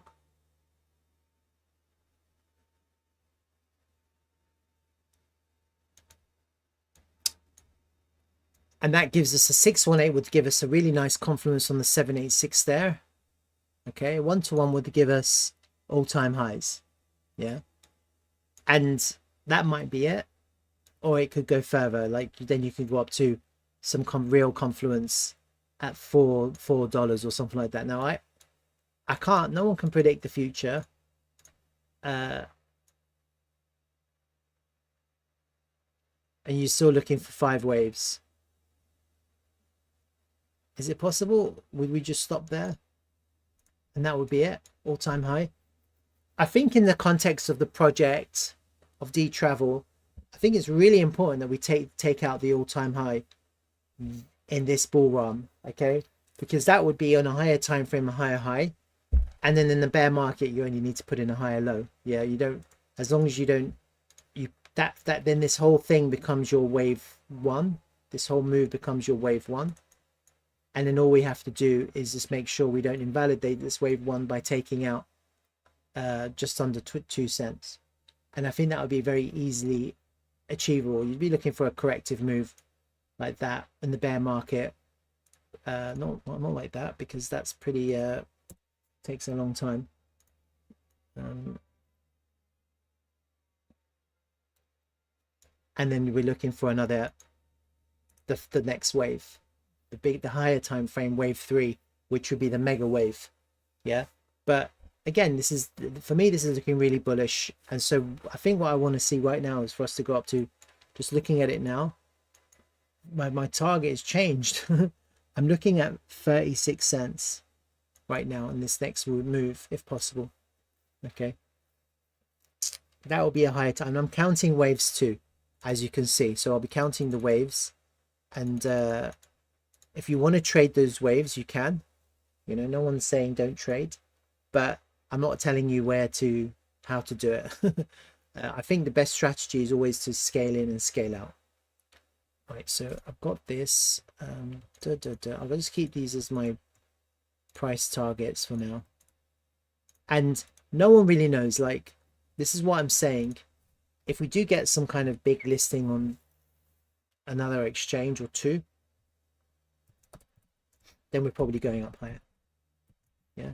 And the other thing to bear in mind is the higher we go, I don't know if this is possible or not, but if we can outperform TRVL, then, you know, you never know. You know, what happens if Dtravel and Dtravel absorbs TRVL, because our AI travel agent will potentially connect into TRVL in the future. And access their data, access their hotel information, flight information. That's kind of what we want. So this is quite good. This is quite bullish. And let's just see how this goes. Are we getting a pullback now? Let's have a look at the local price action. A little bit of a pullback here. Yeah, kind of reduced. Like it's not bearish. It's like decreasing volume. Possibly this first wave is over. Okay. Let me have a look at quickly at these other kind of tokens. Look at that. This is against the ETH. Trying to get out over the value area high. This is against Bitcoin. This is bullish market structure against Bitcoin. So buy the lows, sell the highs against Bitcoin. This is against, this is not against anything. This is against Slurf, all-time high. Yeah, we saw that yesterday. This is against Pancake Swap. Oh, Pancake Swap's weaker. Look, looks like we're trying to break out. This is against Fetch. Look at that. We closed above the 236 on Fetch. So really bullish against Fetch. What's this one? This one's against Crypto Others. We've closed above the 618. Looking really bullish against Crypto Others. What's this one? Airbnb. Well, you know, we're going to destroy Airbnb. Yeah, I have no doubt about that. And it's looking at ultra bullish against Airbnb, isn't it? I wouldn't be surprised if against Airbnb we're pumping into high heaven. All right, so that's TRVL. Any questions? I've looked at ZEPH, I've looked at Prop S. I want to look at TAI, and then Altcoin Dreaming wants me to have a look at Octa. Let's have a look at Octa.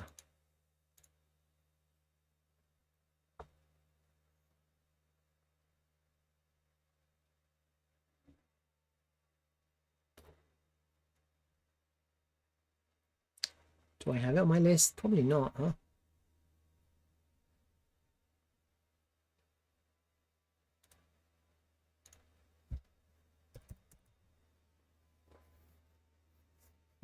Have it. Yeah, I have it because we looked at it before.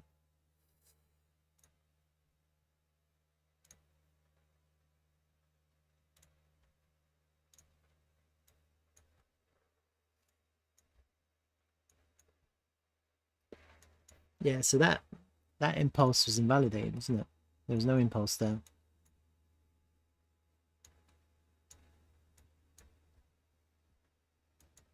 ABC, ABC, ABC, ABC, ABC. Let's have a look.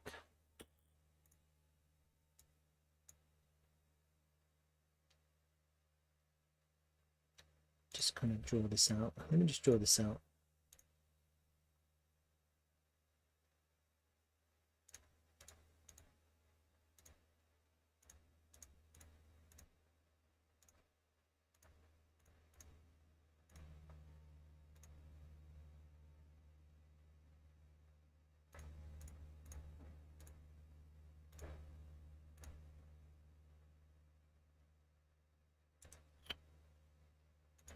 Don't like it. Don't like it. It's not easy. Yeah? Let me do it differently.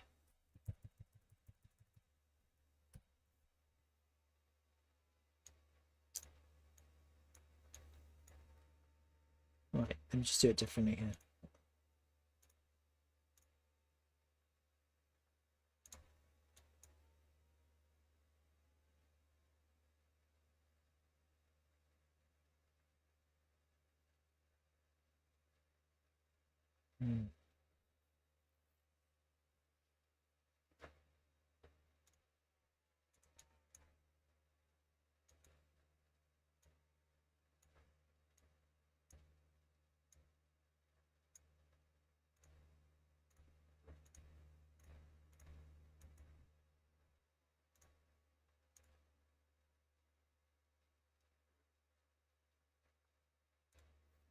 I don't really know. It's not easy. Yeah? It's like no fucking correction is this. I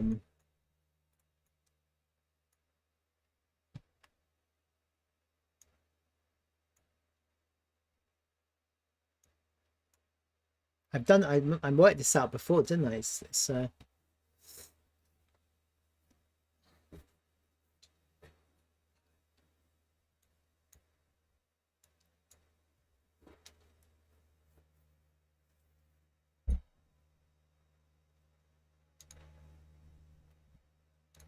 just get rid of it for now. I have to remember what I said. I can't remember what I said. This is the volume area. Just put in a group of.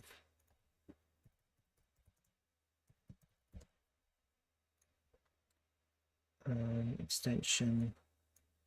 So what's interesting is that we found, did we find support here?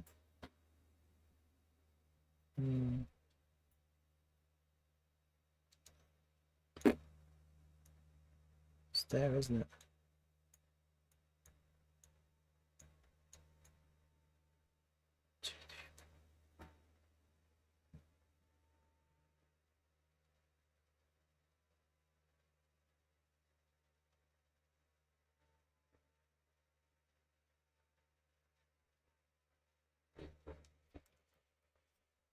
Don't like these candles, and none of them I don't like.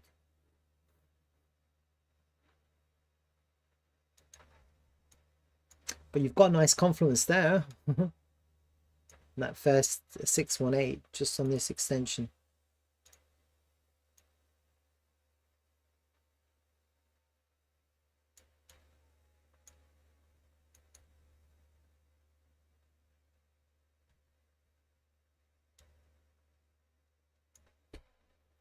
Don't know why I did it to there, to be honest with you.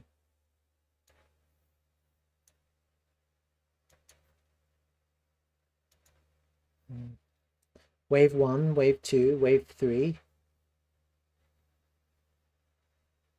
wave 4, and wave 5 up to there.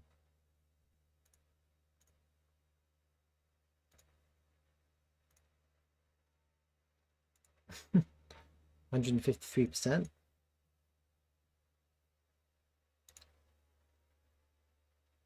I don't remember why we didn't. I didn't like this chart.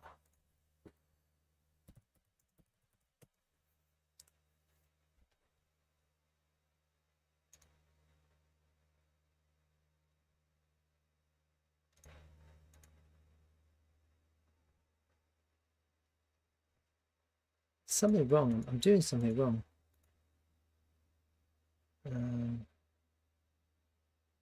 June the 15th was the low. Down here. What time? Yeah. June the 15th.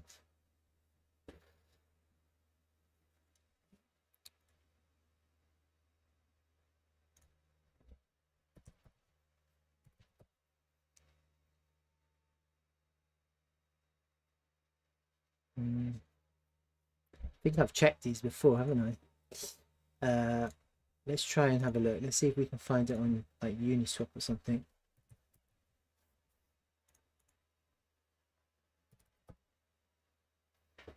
Alaikum salam, RH. How are you?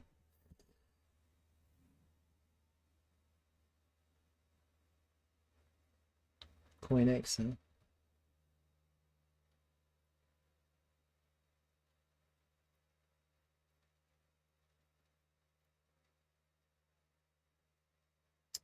This is shit too.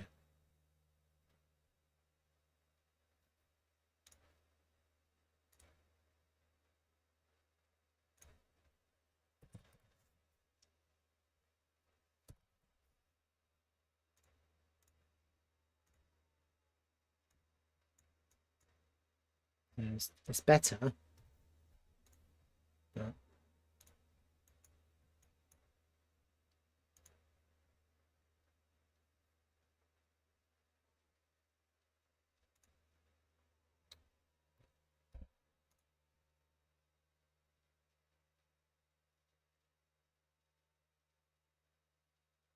June the 15th was the low.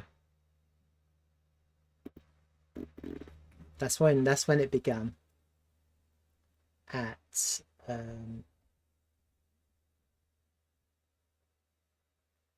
this price.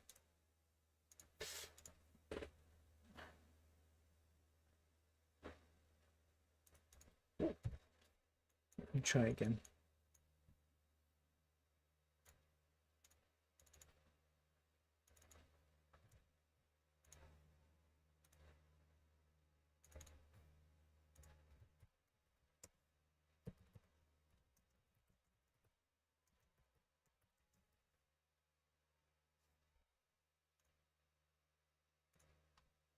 Right.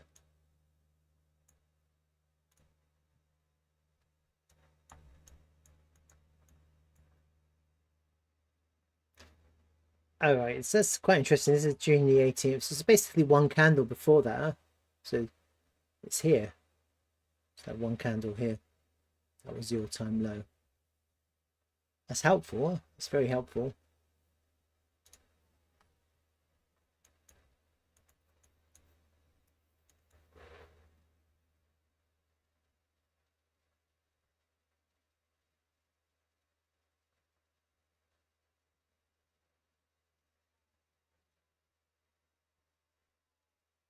So, I mean, I think let's just kind of try and draw this properly, don't I? How did it impulse up? Just basically in a straight line.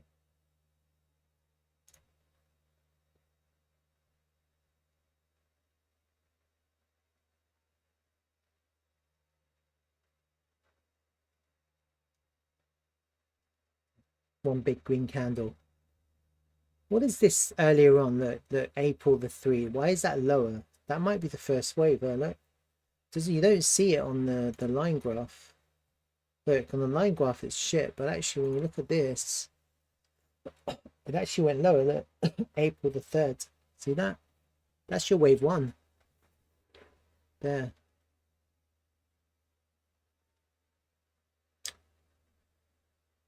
Isn't it?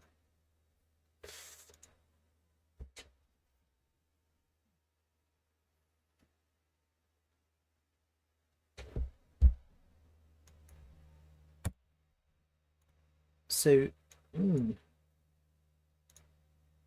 what does the all-time low here say? April the 5th. There you go.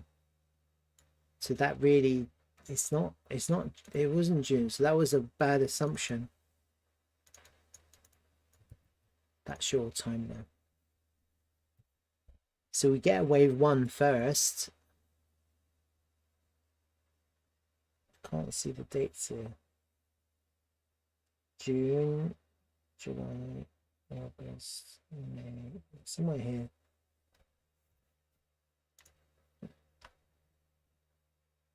Basically in the space of 1, 2, 3 weeks up. 1, 2, 3 weeks down, higher low here. April the 3rd.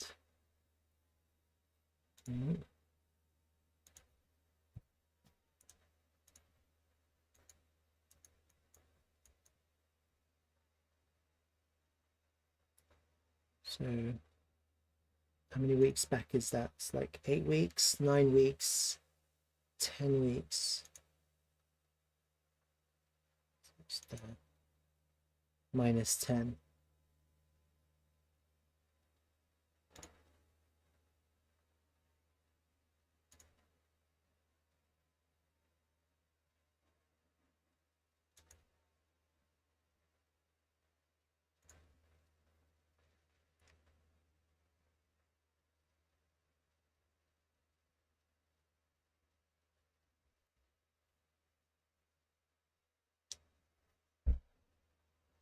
How far did it go?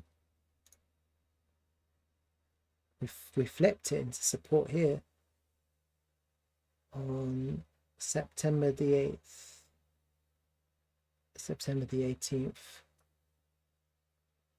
That's corrective, ABC. Here, that was the flip. November the 6th. That was the flip.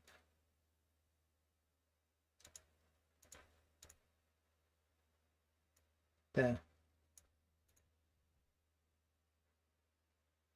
Higher low here. That's your wave 1, roughly there, because you had the flip here.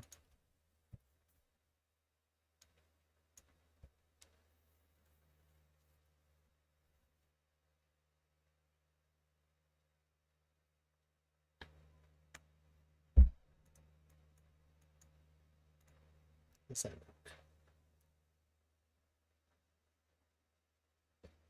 Wave 3, wave 4, wave 5.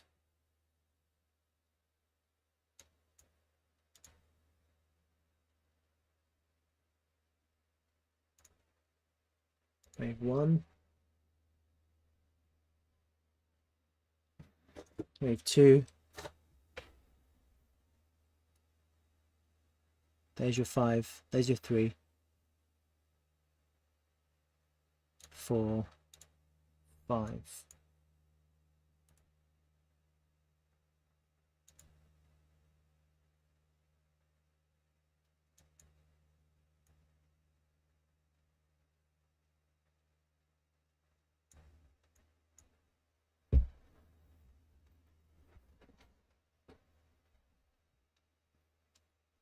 Just looking at this, it really does look like yeah,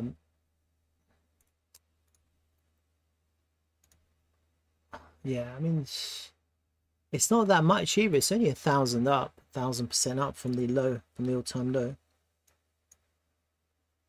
It's weird though, because it looks like we're kind of rounding here.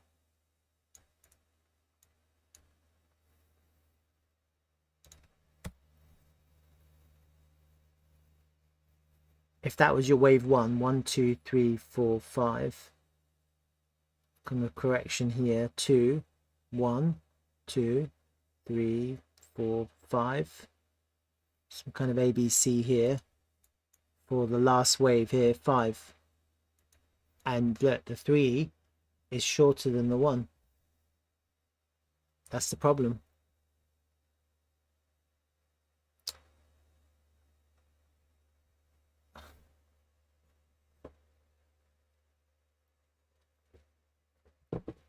You put a stop limit on spot. You want a you want a stop market, not a limit, because a stop limit might not get filled. So you just need a trigger price, and then you need to sell at market at that price. A stop market has to be market, can't be a limit order.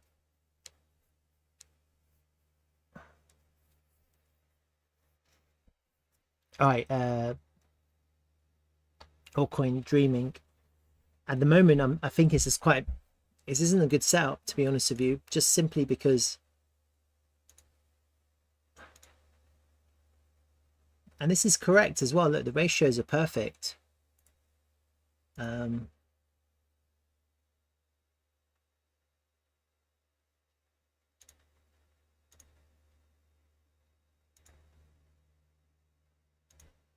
$618.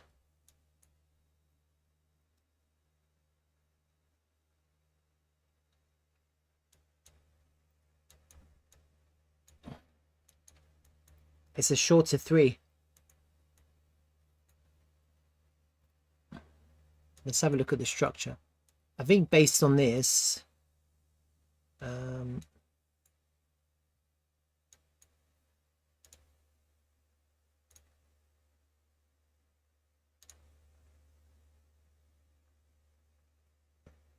your target is $5.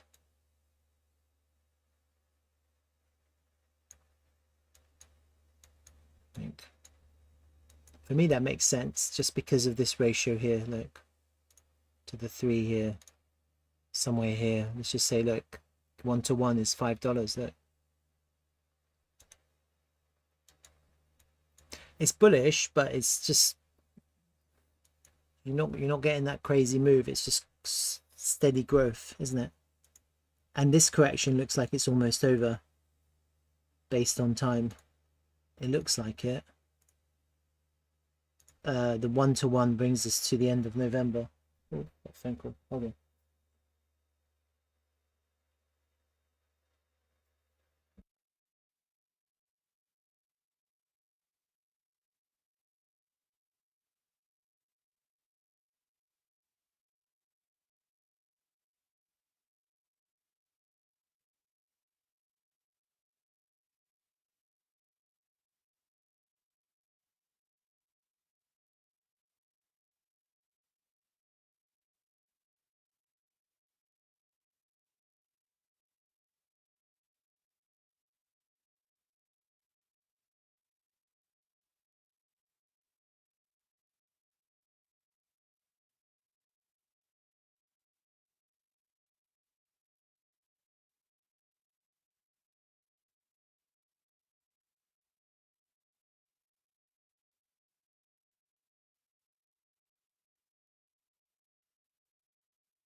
Ordering a pizza. That's funny. You can lip read, huh? All right. I think honestly, I think that's the most, and this is actually quite good. Yeah, this is coming. We're coming to the end here of this corrective move. Here or here, it doesn't really matter. Somewhere here, and I think we're going up to there. I don't think it's going to go much more than that, just because of the waves. It can't be bigger than 3 now. So that's the extent of the one, and actually there's quite good confluence there too at $5. And then you've completed this wave 1, and then you just have to wait for the correction, whatever the correction is. There could be a quick correction. If you have a sharp up now, and then you could have a quick correction.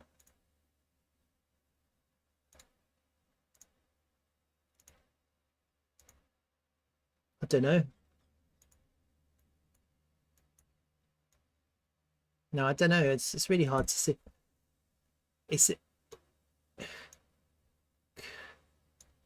Or you could have a deep correction. That's the problem, because you've completed your wave 1.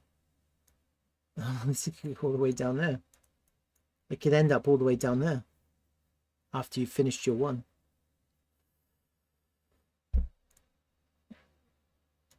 I don't know if it's worth it. You're trying to catch a wave 5. You're probably better off going for trying to catch a wave 3.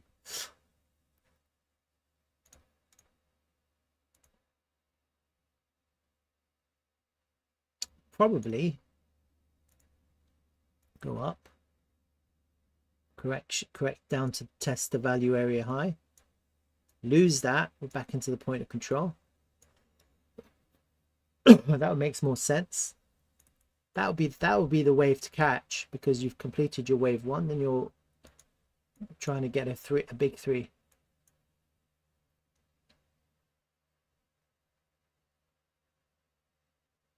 I have no idea, but I think there's better tokens. That ZEPH is better than this. I don't know if that corresponds with your analysis too.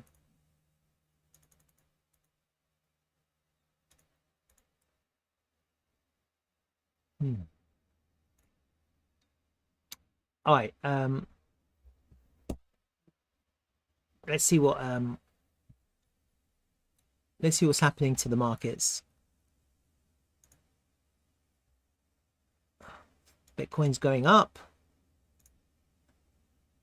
Oh, it's really bullish. Bitcoin's really bullish. What's ETH doing? Oh, it's interesting. ETH is not as bullish as Bitcoin, huh? It's bullish, but it's not like as crazy bullish as Bitcoin.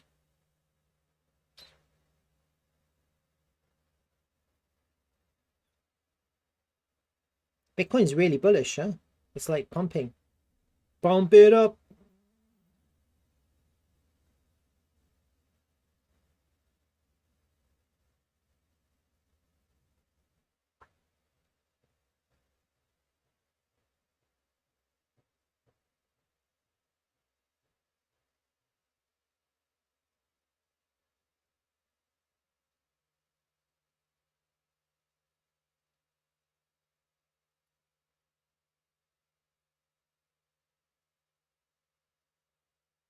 What are you guys thinking?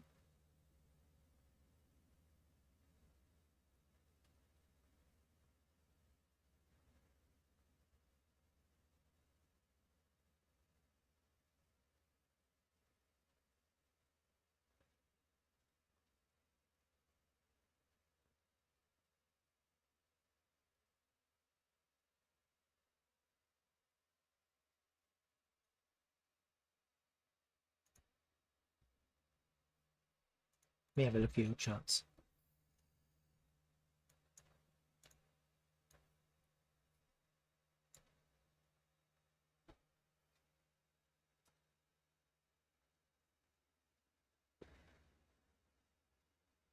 I can see some bullish divergence on the oscillator. I don't know what the oscillator is. MACD. It looks like the MACD, doesn't it? I mean, I think it's going up. The biggest problem for me is the wave count. Yeah, because if I'm right, That's your first wave there. 1, 2, 3, 4, 5. No, that's your 3. 1, 2, 3, 4, 5. That's your wave 1 there. Then 1, 2, 3, 4, 5. Yeah. That, you get this sometimes with these tokens. You get kind of diminishing returns on the wave counts.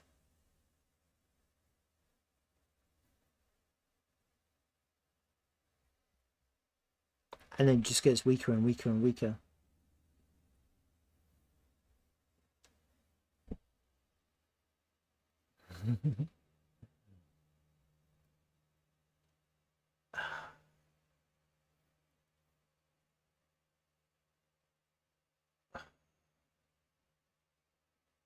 So look, RH, you need a, like, I'll give you an example, right?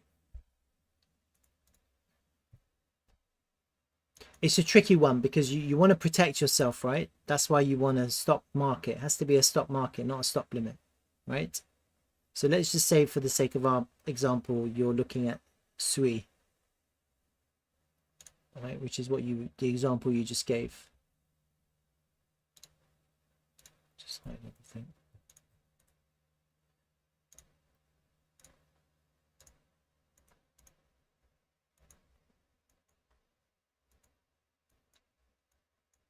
And you want to put a stop. You want to put a stop market underneath $1 here.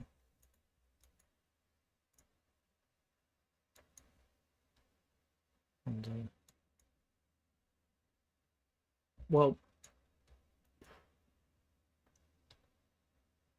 I think $1 is too low. that's my first thought. Yeah. Just because we're above the all-time high now. You don't really want to see this fall back underneath this level now, do you? That would look pretty bad. And even if it does, you don't really want to see it take out these lows now, do you? Because that would be quite bearish, wouldn't it? If we came down here, took out that lows. Yeah. So obviously you want to be a bit higher than $1. Okay. So I think like a little gap just underneath a major structure. This is market structure. Like if you want to put a stop, find the nearest market structure, then put your stop underneath it, right? On a higher time frame. That's kind of, if you want to put a stop loss, that protects you from a rug pull. You get a rug pull, massive hack, World War III, whatever. Yeah, that protects you from a black swan, because if that was to happen, you wouldn't want to be in that token. You'd want to sell. Everyone would be selling. This is market structure here. This is structure. Yeah, this is structure. These candlesticks, that's structure. There's structure there. You see when it goes down and up, there's no structure here. It's just going down and up. Like we see when it goes up here, there's no structure here. But there is structure here, yeah, when it goes in a range, when the markets, when the price is range bound over a period of time, it creates structure. It's like a building. It's like you're creating building blocks. Green, red candles. You see these green and red candles on the weekly time frame? That's structure.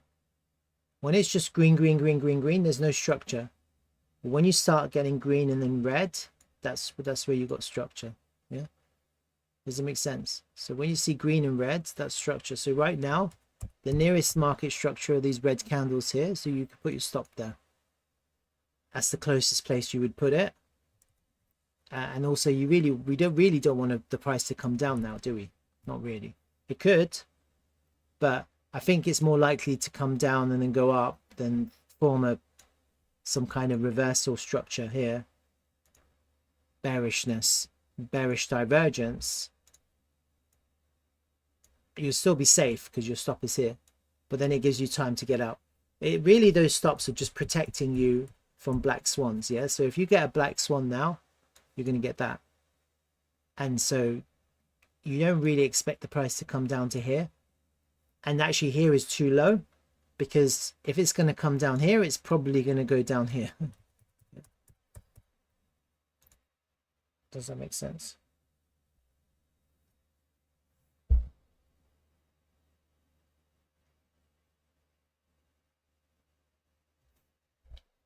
I mean, look, you're looking at a weekly time frame. It's taken us 3 weeks to get up there. I think it's very unlikely to come down there.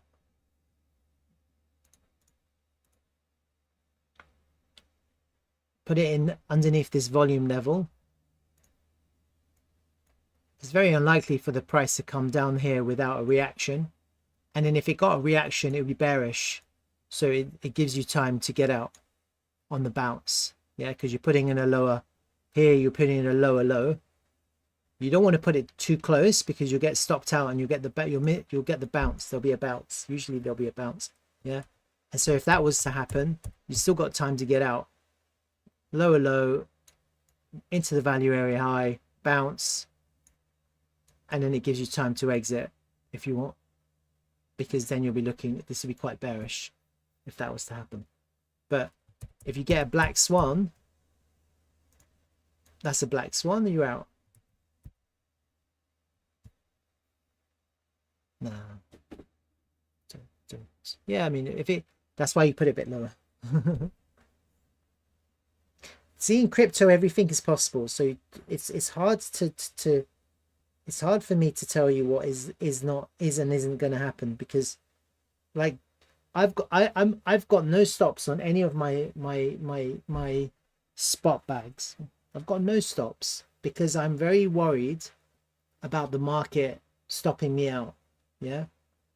And in a diversified portfolio, you might lose 1 or 2 tokens because it goes to 0. But your portfolio is diversified. And my portfolio isn't 100% in crypto. You know, I've got property and stuff like that. Fiat. So you lose your crypto, it's not the end of the world. You know, you don't die. It's just part of your portfolio, your assets. If you're 100% in crypto, then it becomes problematic, because then you do need stop market orders, because if you get a big pullback, which is a black swan, you could get wrecked. Yeah. If you're doing leverage, you have to have a stop. Like if you're doing a trade, leverage trade, you have to have a stop market order. But generally with trades, you have to have quite a close one. Otherwise, you could lose all your money. It just depends. Like I think in the context of spot mode, I think it's very unusual for people to put stop losses in spot. Yeah. But it's like, if you want to protect yourself from black swan, just put it down here. Look. It's not going to come down to there, is it? That would literally be a black swan. I don't think anyone's going to buy that dip. If you take out this low here, underneath the point of control, no, I wouldn't buy that. You'd get a bounce.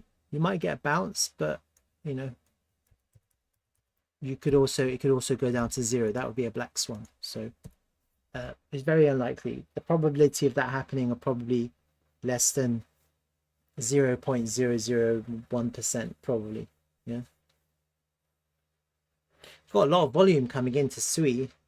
I think it's very unlikely to go down that low.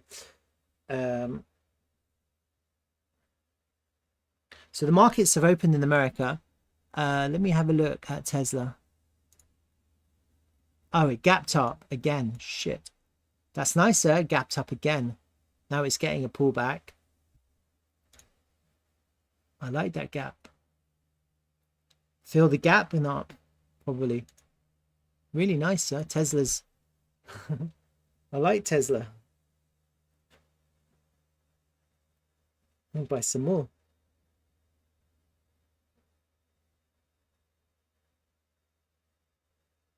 Pretty hungry, huh? What time is it? 3 p.m. I haven't eaten.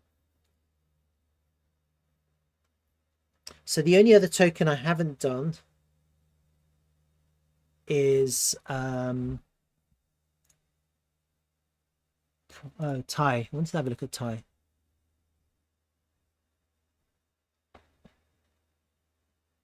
Fat claws pulling back.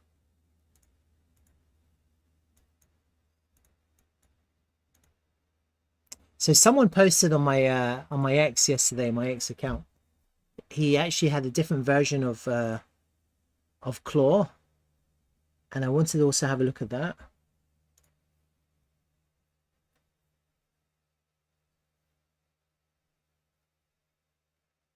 Where is it? Here. What do you think of this?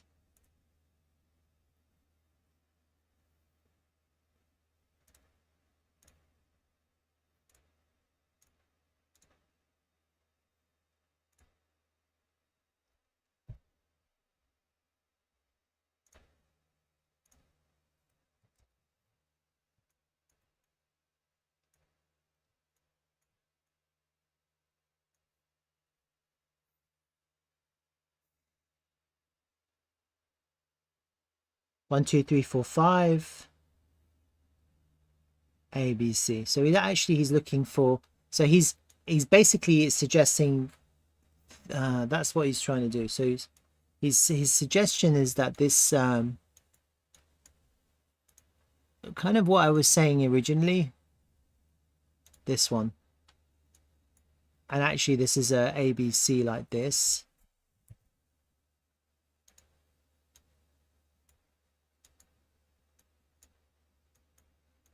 And then you've got an ABC like this.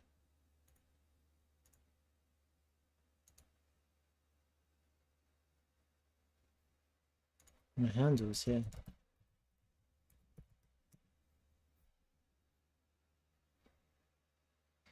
I think it's feasible, to be honest with you. But then you'd have it'd be looking really bearish. I don't really like it. It looked really bearish here because you got MS change to bearish. Look, high high, low low, low high, lower low. That's bearish market structure. That's a head and shoulders pattern. I think it's very unlikely to go down head and shoulders, break down, and then to go up. I'm finding it very difficult to imagine that's how, especially now we've broken up past the point of control and we're holding the point of control potentially as support. I'm not crazy about this idea. It always could happen, but I think if we put in a lower low here, I'd be very suspicious about this corrective move. I'd probably be thinking it's going lower and taking out the low. It's looking like a head and shoulders, isn't it? If we go down, this definitely needs to take out the high now. It's really imperative that we take out that high.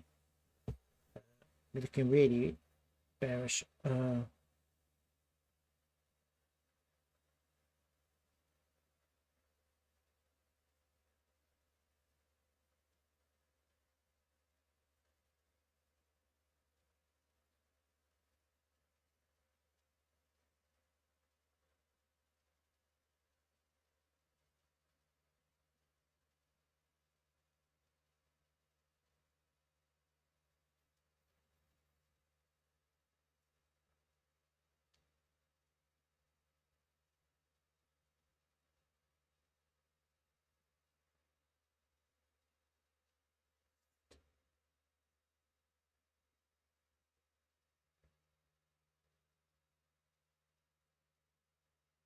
What do you think?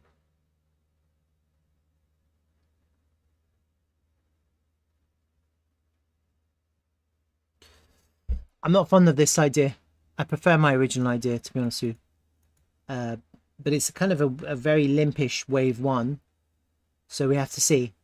If you take out that low, that wave one is invalidated, then we are indeed correcting. And if we are indeed correcting, then in this circumstance, you're going for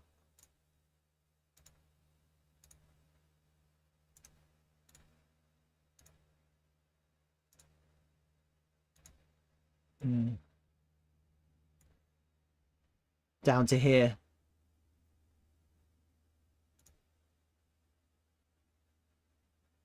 Fill the gap. It'd be bearish market structure, and then you need to impulse back up here, take out that high, wait for the wave one, and then the entry would be, the real entry would be the pullback on the wave after the wave one for the wave two to the three.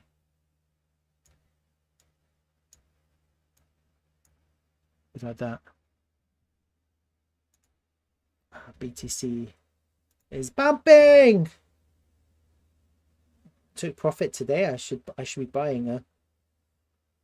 Hold on, I'm just gonna be buying some. I'm gonna be buying more coins now. Everything's pumping. Just buy. That's what you do when the when things are pumping.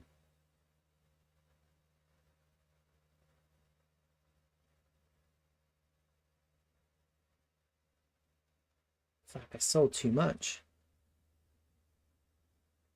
It's fine. Doge is going up. Everything's going up.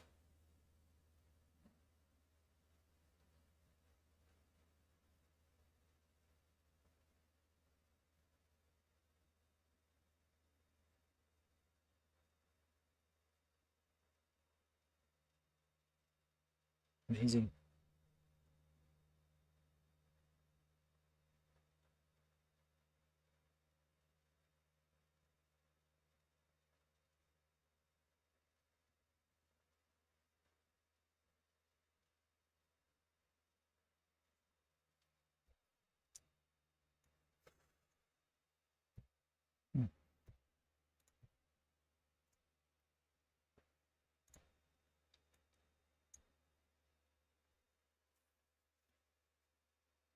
But I mean, if that happens, then you're looking at a bearish market structure change.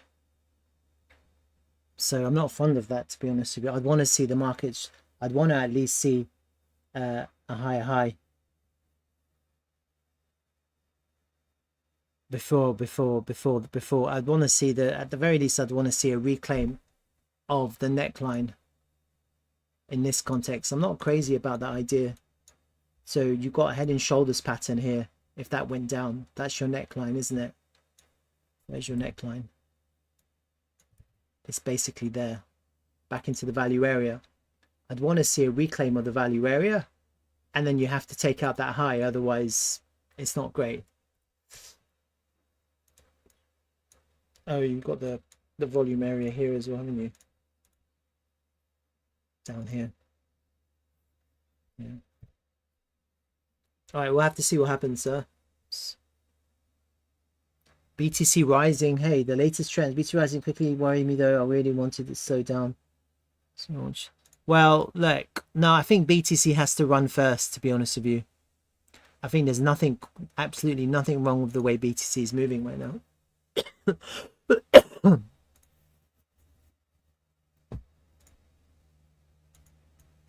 Let me have a look at the order flow though. I'm here streaming and I'm not really paying attention to the charts, to my trades.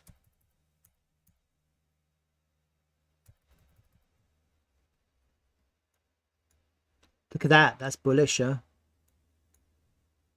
Higher high. This is bullish, guys. This is bullish. Look, higher high. Shorts, a long took profit there. Look at that. Long took profit. Long entered. Pushing the price higher. Yeah, just market longing.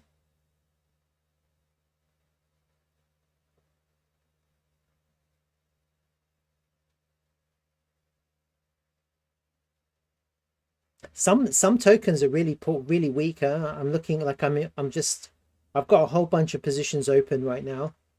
Some I scale in, and some tokens are really weak. The crash we're going to get when BTC topped will be fast, in my opinion. Maybe.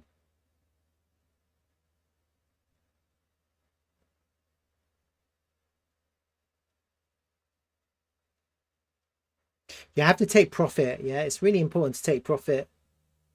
And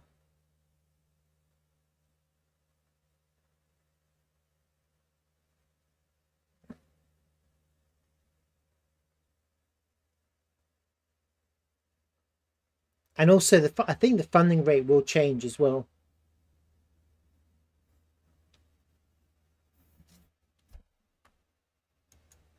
Oh, look, there's a big liquidation bubble here. Look, big short got liquidated just now. Oof, look at that. Look at that. Look, some shorts are getting really liquidated, huh? Fuck. Look at that. They're being punished. Wall Street is punishing them. Wall Street is bullish. But I mean, today's Memorial Day, isn't it? So I'm a bit... But the markets are open, aren't they? Because I'm just looking at Tesla, and Tesla's open, isn't it? I'm going to buy some more. I'm going to buy some more Tesla now. I've been scaling into Tesla. I just think with Elon Musk basically taking control of the government, there's nothing more bullish than Tesla right now.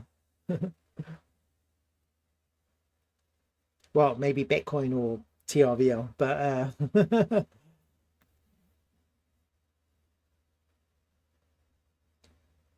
I've got to transfer some money.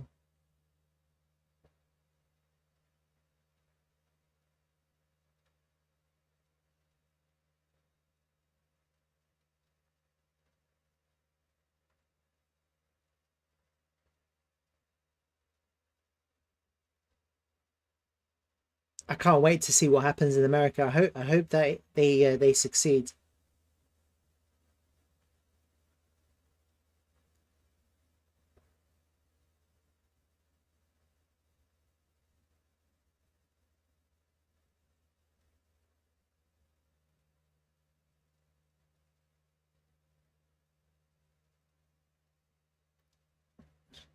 Yeah, Doge is.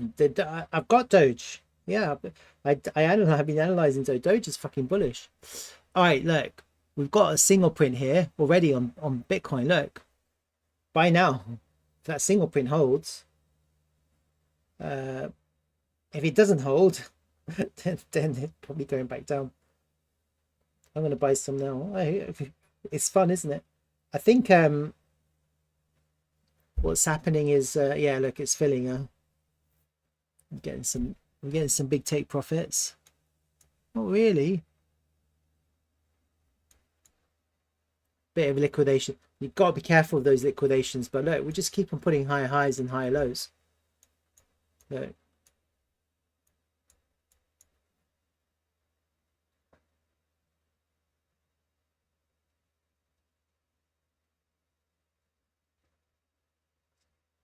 ETH is pumping as well, look.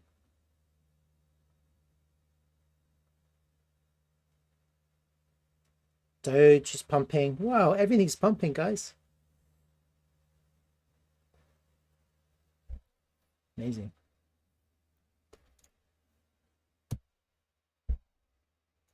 That single print's holding, huh? Look at that. The single print is holding. Pretty good. Bitcoin's going to go parabolic. There's no point taking profit.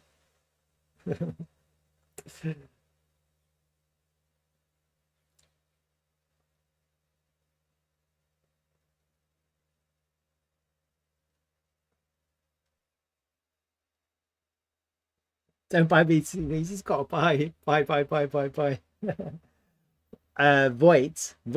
Let's have a look at Voight now that I'm here. Thanks for joining me, guys. It's kind of fun hanging out, you know, looking at sometimes looking at the charts is a lonely business, isn't it? It's kind of good to... Oh, fuck me. There's no hope of that trade. There's no hope. Look at that. Fuck me. Yeah. Where's Voight?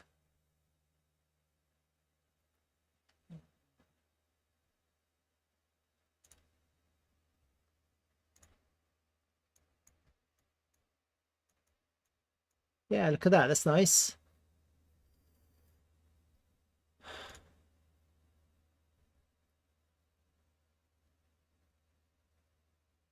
We need to take that high out. We still haven't taken up that high, have we?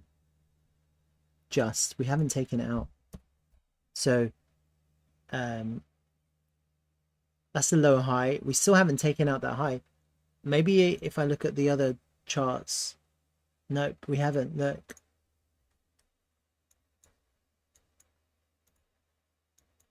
But the good thing about Voight now is we're above the point of control. Yeah. This is the high. We have to make a higher high here. We haven't done it yet. Oh no, maybe this is the one. Wait, lower high, lower low. Yeah, we still have to go higher on void. See this? This will be a higher high. We haven't done it yet. And the good thing about where it is now, it's above the point of control here. You see that? So as long as you don't lose the point of control, that would be pretty miserable, huh? Because we haven't taken out the high. We need to take out this fucking high here. Does that make sense?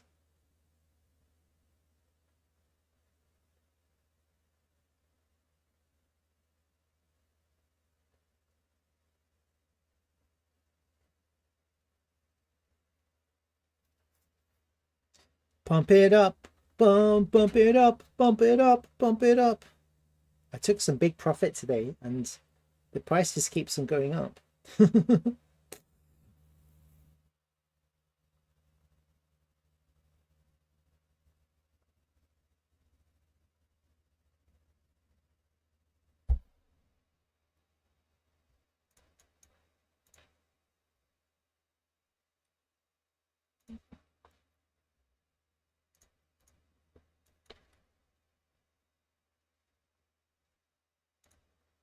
Near is doing well. Oh, look. I've been buying and selling near. This guys, the strategy is just to buy, leverage, and then sell.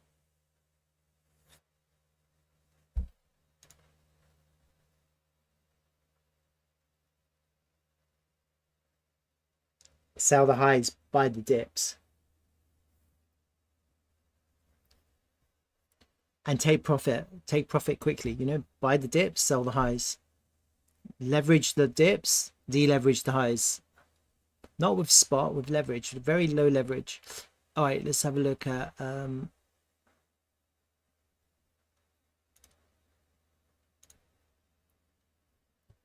next.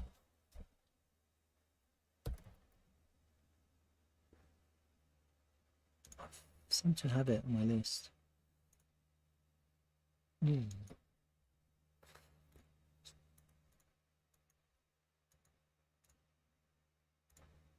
You look at that.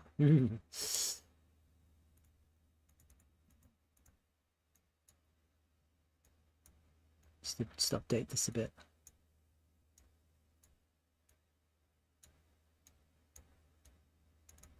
Is that impulsive? Could be, huh? Let's delete these.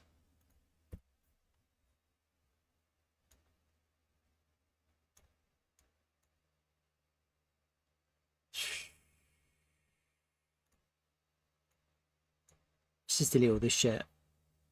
Let's try again.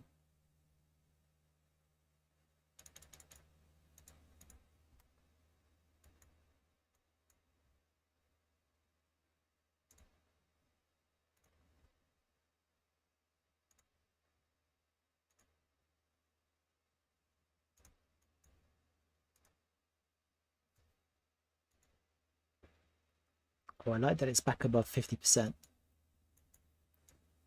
I like that. I like this last kind of push up.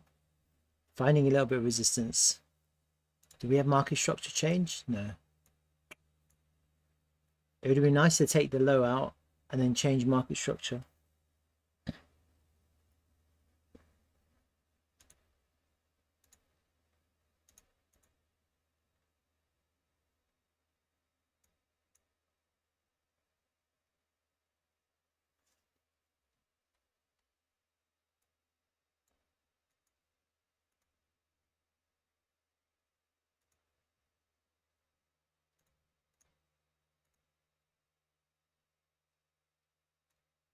That's the entry, yeah? 10 cents, just above 10 cents, just under 10 cents on the point of control. There's a little bit of a high volume node here actually, but then they got the point of control. That's quite impulsive, huh? That's impulsive. I would consider that impulsive for sure. Impulsive price action. It's like that's like a wave one there. maybe up to there, and you're getting a little bit of a zigzag here.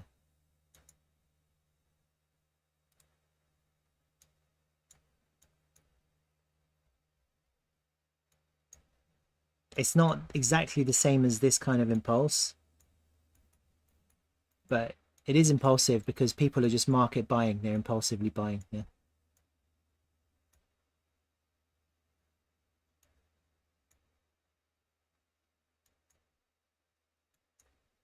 I don't like this. I don't think this is a wave here. I don't think I did. I didn't think so before anyway.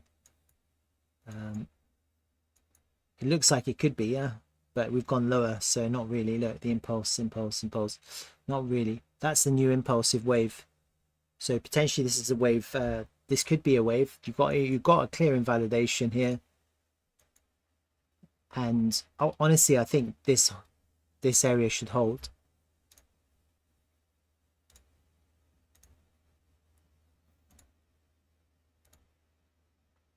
%50.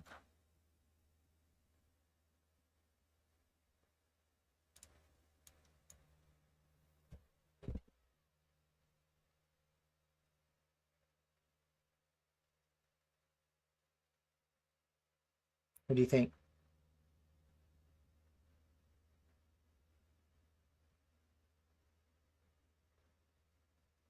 Should I buy some?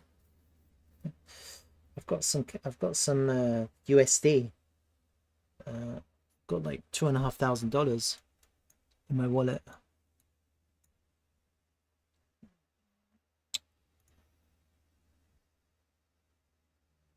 What do you think is really good? I want to get something. I don't really know much about this project.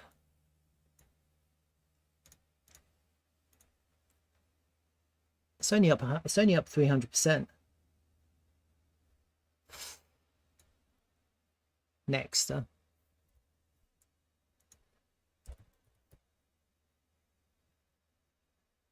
yeah. I've been hacked so badly before. My security is so tight.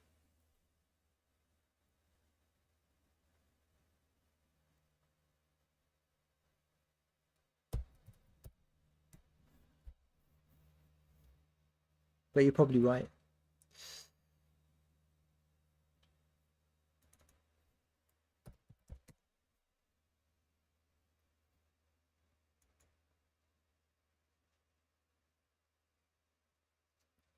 I'm trying to get like some kind of like exposure to a lot of tokens, because I know when alt season hits, things are going to get really mental, and some tokens are just going to go like crazy.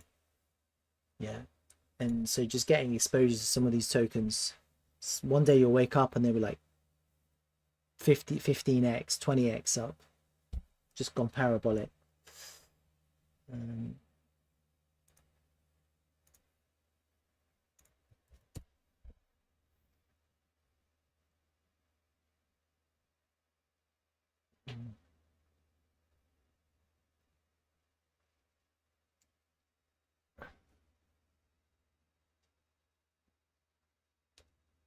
I'll lock in 24 days. They're unlocking a quarter of their tokens in 24. So 6 of December is pretty bearish day, huh?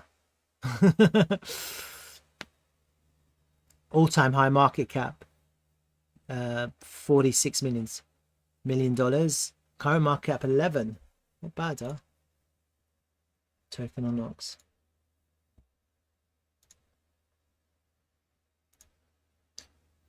BTC 84K. Sheesh. HCX Gate Mexi. Gate. I'll scale in. I'll just take a little position now.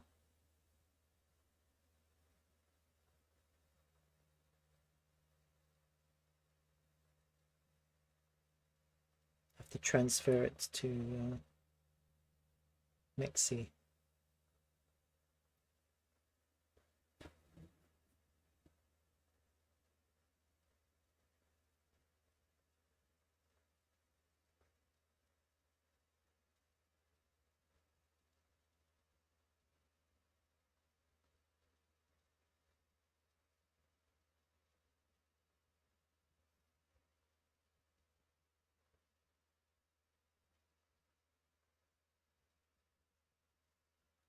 All right, guys, I'm kind of, I think I'm going to go sooner.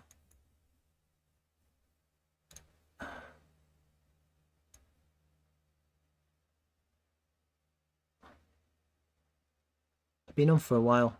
I wouldn't mind cutting a video like that TRVL one and posting it.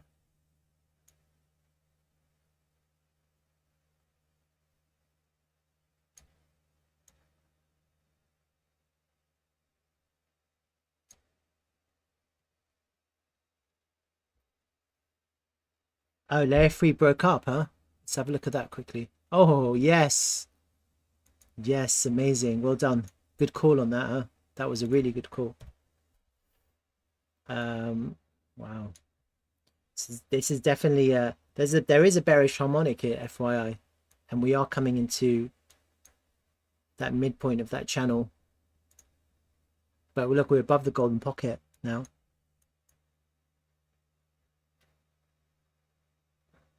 No, we're nowhere near the bearish harmonic, to be honest with you.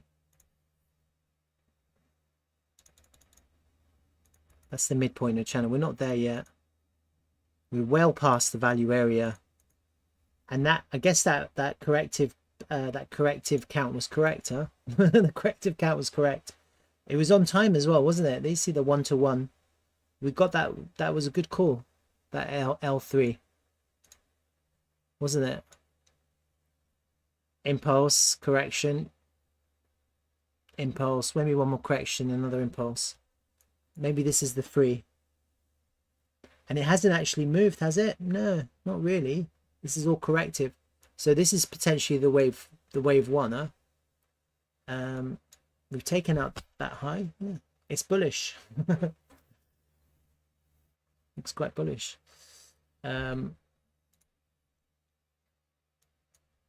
We could get rejection here, but I think the target for me would be potentially this one, the 786.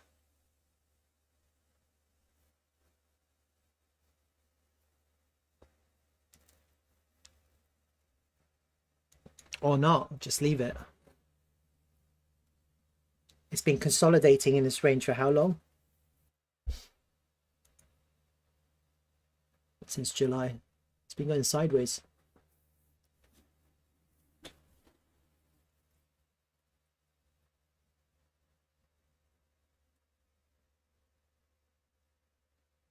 Doge is pumping, guys.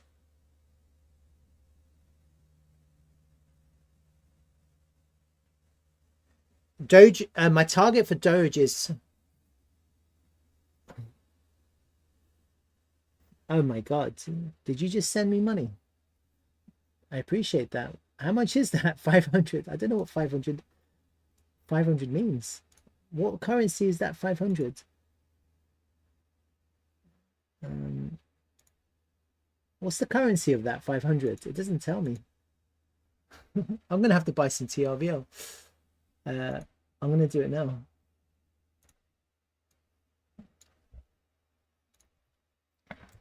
I mean, I fully appreciate what you just did.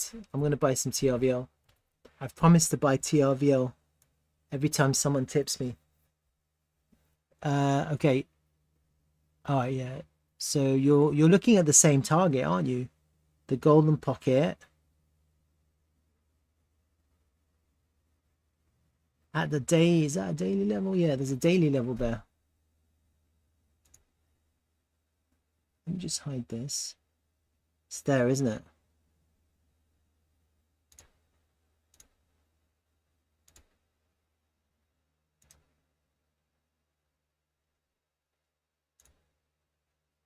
I think the 786. Oh, he gave me $1. Oh, you're from India. Okay. £1. I mean, I can't say that I'm not grateful. I'm gonna go and buy one, like a couple of dollars worth of TRVL now. That's what I'm doing. Every time someone gives me a little tip, I'm gonna go on and I'm gonna buy TRVL market. Here's TRVL.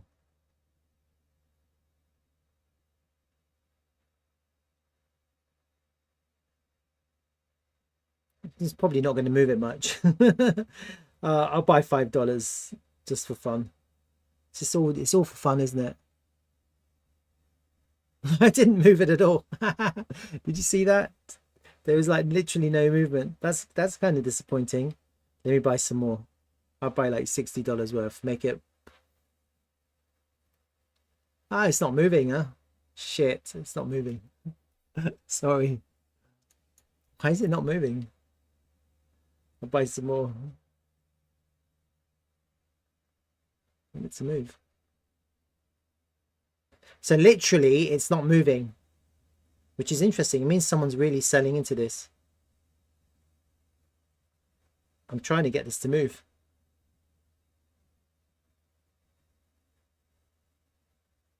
There. There, I got it to move.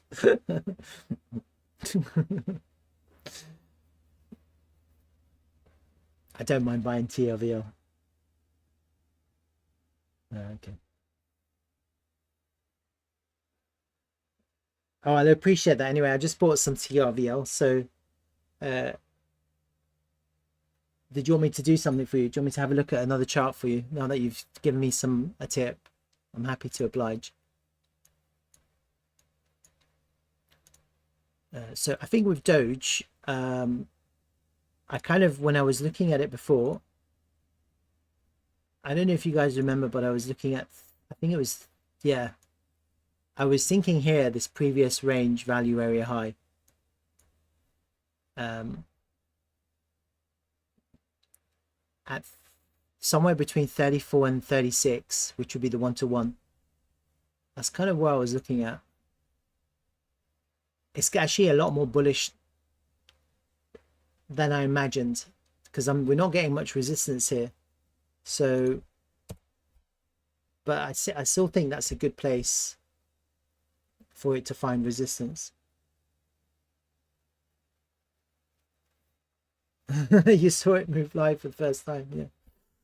I actually had to buy more than $5. I had to buy like $150 worth, but anyway, it's fine.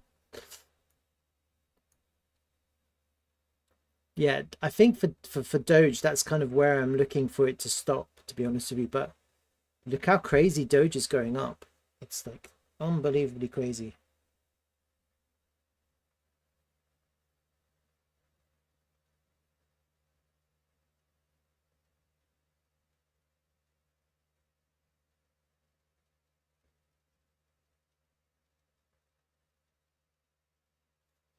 Bump it up, bump it up. All right, guys, I'm going to go and get something to eat and I'm going to cut some videos up. If you want me to look at videos, happy to look at them. Just post it on my, if you post it on my X, just whatever you want. And then tomorrow I can actually put it in the in my graphic and tag it. Maybe better. Because then people on YouTube can find it. Look at ENA, huh? ENA is going mental. Look at that, it flipped. Altcoin Dreamy, see that? It flipped the anchored VWAP into support. The structure. I think with the structure, what you look, basically, just kind of simplify it, yeah, for you. And I'll go back to my choice token, which is TRVL, right? And get rid of everything. Get rid of all this, all your analysis. Just go to the higher time frame. So on this, in this case, monthly time frame, right? And you see you've got candles printing. Red candles, the price goes down. Green candles, the price goes up, right? And when you get red candles and then green candles together, that structure forming. If you just get red candles, red candles, red candles, there's no structure there. Okay? So when the price goes up, it's not finding resistance. But when you get this kind of structure where you get a green candle and a red candle, yeah, it's like a little building block. They're like you're building. You see that? So then the next time the price goes up, it finds resistance. You see, it got stopped because of the structure. We're going to have the same problem here because you have this kind of red candle, green candle, red candle. As it gets up, you're going to have a bit of resistance. And you see here, you have the same thing. Look, you see there? So when this price goes up, look, you see where it got stopped? It got stopped at the structure. So as you go up, it's where the green candles become red.